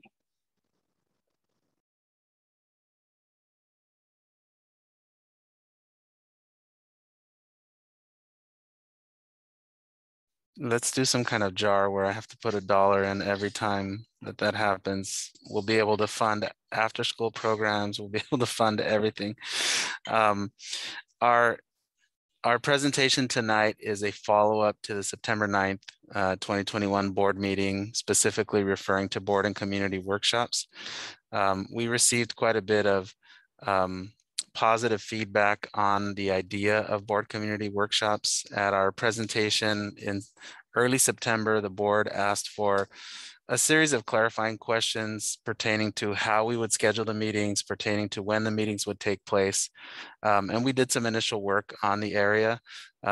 I sent out a communication to each individual board member indicating what dates and times they might be available for a board and community workshop. Again, this is an additional meeting for the board, so it sort of can't happen unless we know if board members are available on those dates. So we did a variety of different Tuesday, Wednesday, and Saturday possible board community workshop dates, and we have a series of dates that are available now. Our communication specialist, Diego Perez, will be sending out a communication to families because we group these potential board community workshop dates near one another. So we tried to group like a Wednesday, a Thursday, sorry, a Tuesday, a Wednesday, and a Saturday all within the same week or maybe within the same 2 weeks. So we plan to survey parents to find out of this small group of meetings, which one works best for you. And we plan to do it according to the complexes.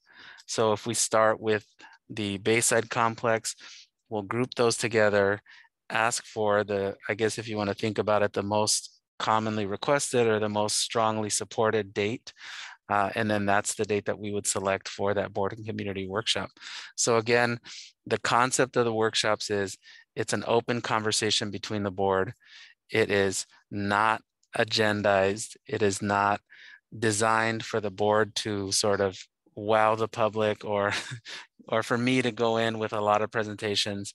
It really is an opportunity for the community to speak with board members and to have access to the superintendent and to really create that connection of a back and forth conversation between the public and the Board of Trustees. The caveat being, in order for it to truly be a conversation, we don't have more than 2 board members present to avoid requiring an agendized public meeting, because then that just becomes another board meeting, which is what the board community workshop attempts to fill a void that exists right now in terms of open and free-flowing engagement and conversations between members of the public and between the Board of Trustees. At those meetings, initially, of course, due to the pandemic, we would begin online, but the idea would be to hold them in person, to have translators available, and to have meals and childcare provided so that members of the public who are single parents or members of the public who don't have childcare at home could equally and safely attend those meetings. So what I'm asking for the board's support tonight is to actually approve the proposal itself and to direct me to continue on with the steps of surveying the public to certify those dates and to finalize those dates and to implement board and community workshops. And so with that, I'll turn it over to the board and to the public for questions. Great, thank you, Superintendent Ochoa. Any clarifying questions from the board? No, I see shaking heads. No. Okay. Peter, if you wouldn't mind, let's open up to board to open up public comment on 7.3, please. Any members of the public that would like to make comment on 7.3, please use the raise your hand functionality within Zoom now.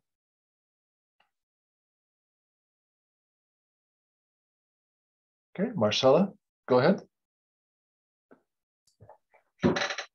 Hey, thank you. I wasn't quite sure of the feedback form and how that communication was going to be integrated, but I did fill out the feedback form about this particular topic, asking about a couple of specifics.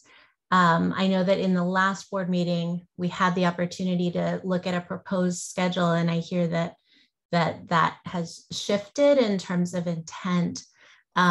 I know that they are being scheduled by complex, and a clarifying question I have is still, will that be district-wide? Will those conversations be open district-wide, or is the intention to serve the schools that are connected to that complex, as well as what might that frequency look like in terms of how often these workshops would happen? But I overall am so happy that these workshops are going to happen, these opportunities for the community to engage in a back and forth conversation. And so I want to thank Superintendent Ochoa for developing those. Thanks.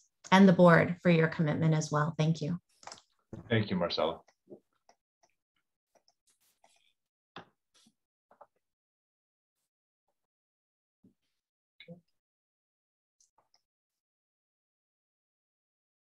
President Chen, we have no other hands for public comment. Great, thank you for that public comment. And I am officially closing it on item 7.3.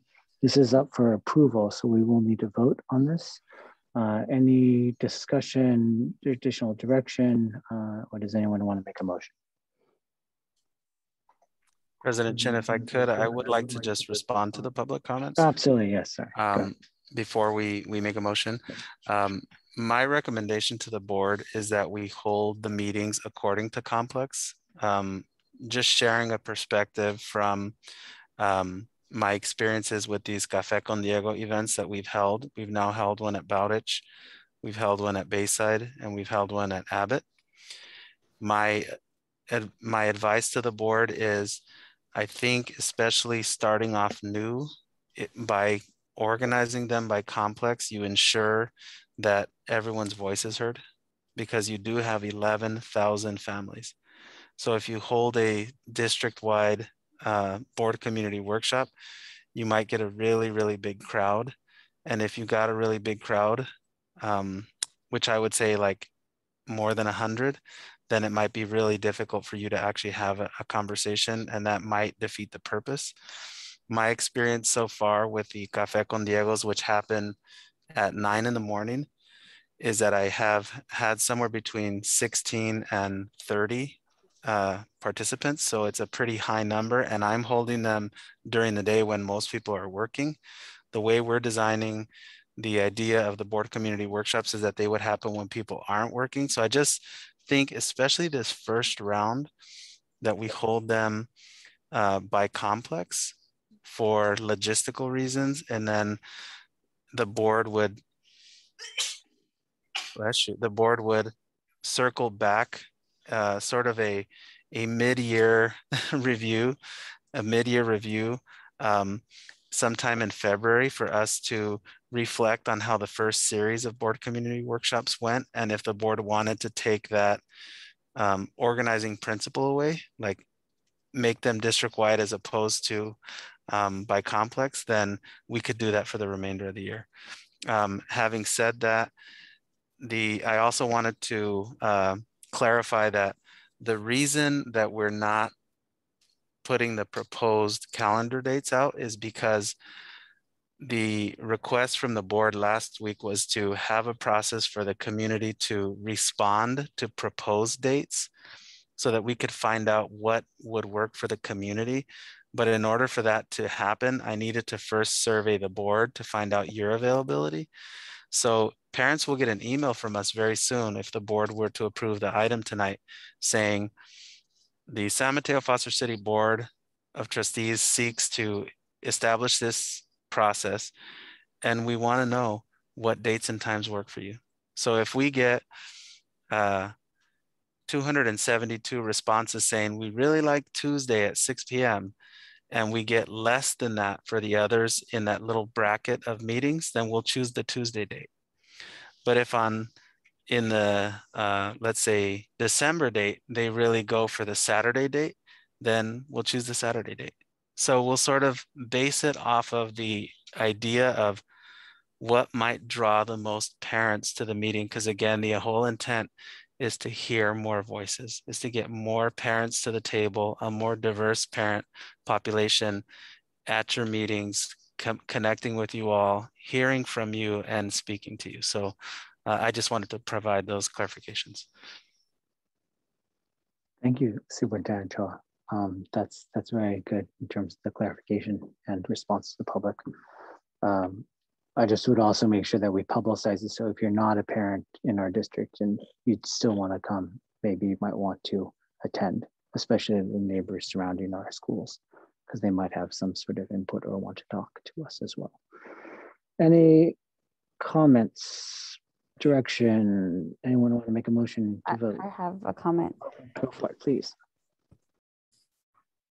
I understand like the thinking around the complexes and I support that. The only thing that I would say is that in addition to that, we need to have some of these be in North Central where people can walk from, walk to the meeting in their community. Like North Central is where we have many students that face a lot of barriers and we need to prioritize them. So I would say the 4 complexes and North Central San Mateo.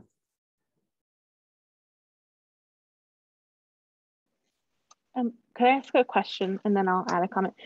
Superintendent Ochoa, so can you clarify on these meetings, the agenda, are we coming with an agenda or we're developing it there at the meeting?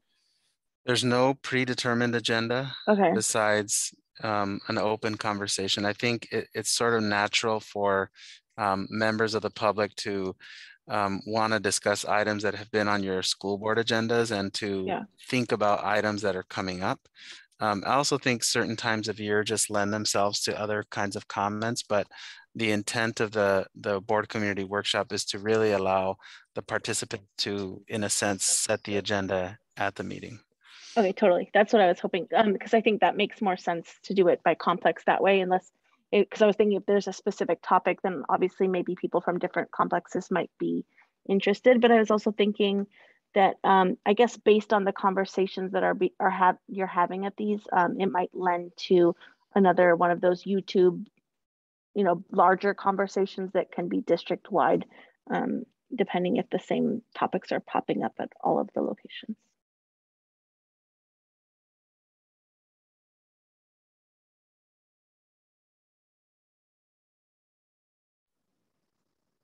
I'll just make a last comment before hopefully we have a motion to vote on this or to approve it, is even though I would definitely second what Trustee Corzo said about North Central, and I would say that even though College Park and Turnbull are sort of on the northern side of it, it is possible we might want to talk to our community partners in the city of San Mateo, and we could use the King Center as well, because the King Center is actually a little bit more central to the neighborhood, and it also leads to other activities for younger kids or older kids who could be out playing sports or use the park while we are meeting. So just an option, but just something to be thought about. And then the other comment was something that we mentioned before, was to make sure that we have a Spanish meeting that is centrally in Spanish, and then if anyone needs translation to English, like myself, that would be good. So, any other comments, or does anyone want to make a motion for this? This is our almost last item. Anyone? Go for it. I'll make the motion to approve the board and community workshops. Do we have a second? I will second. Thank you. Thank you, Trustee Watkins, for the motion, and Trustee Proctor for the second. Roll call vote. Trustee Corzo. Yes. Trustee Proctor. Yes. Trustee Watkins. Yes. Trustee Warren. Yes. And I will vote yes as well. Okay, moving on. Board member statements and requests for future agenda items. Does anybody have anything they want to say or make any requests? No, I see nobody. I would just ping again an update on the, well, actually it's at the next meeting. Sorry, never mind. I'll make one statement about safe routes to school. For those who don't know, there is the County of San Mateo's Office of Education has I would say, partnered with us and is doing a walk audit at Laurel Elementary. And that is currently going on, and thinking about how we can encourage more students to walk and ride and carpool safely to Laurel Elementary. And that's currently going on. And but I look forward to the infrastructure improvements and recommendations from it. So anyone else? Okay. Future board meeting dates, I believe are listed. So enough said. Superintendent Ochoa. They're all listed. You're off mic again. Okay, we heard you say they're all listed. All right. Okay. Before we're going to move to adjournment, I just want to take a straw poll. We were thinking about going back to closed session. Is that a thumbs up, thumbs down? What do you guys want to do? Thumbs up, thumbs up, thumbs up. On the phone, probably. Okay. All right. So we will need a motion to adjourn and return back to closed session. Does anyone want to make that motion?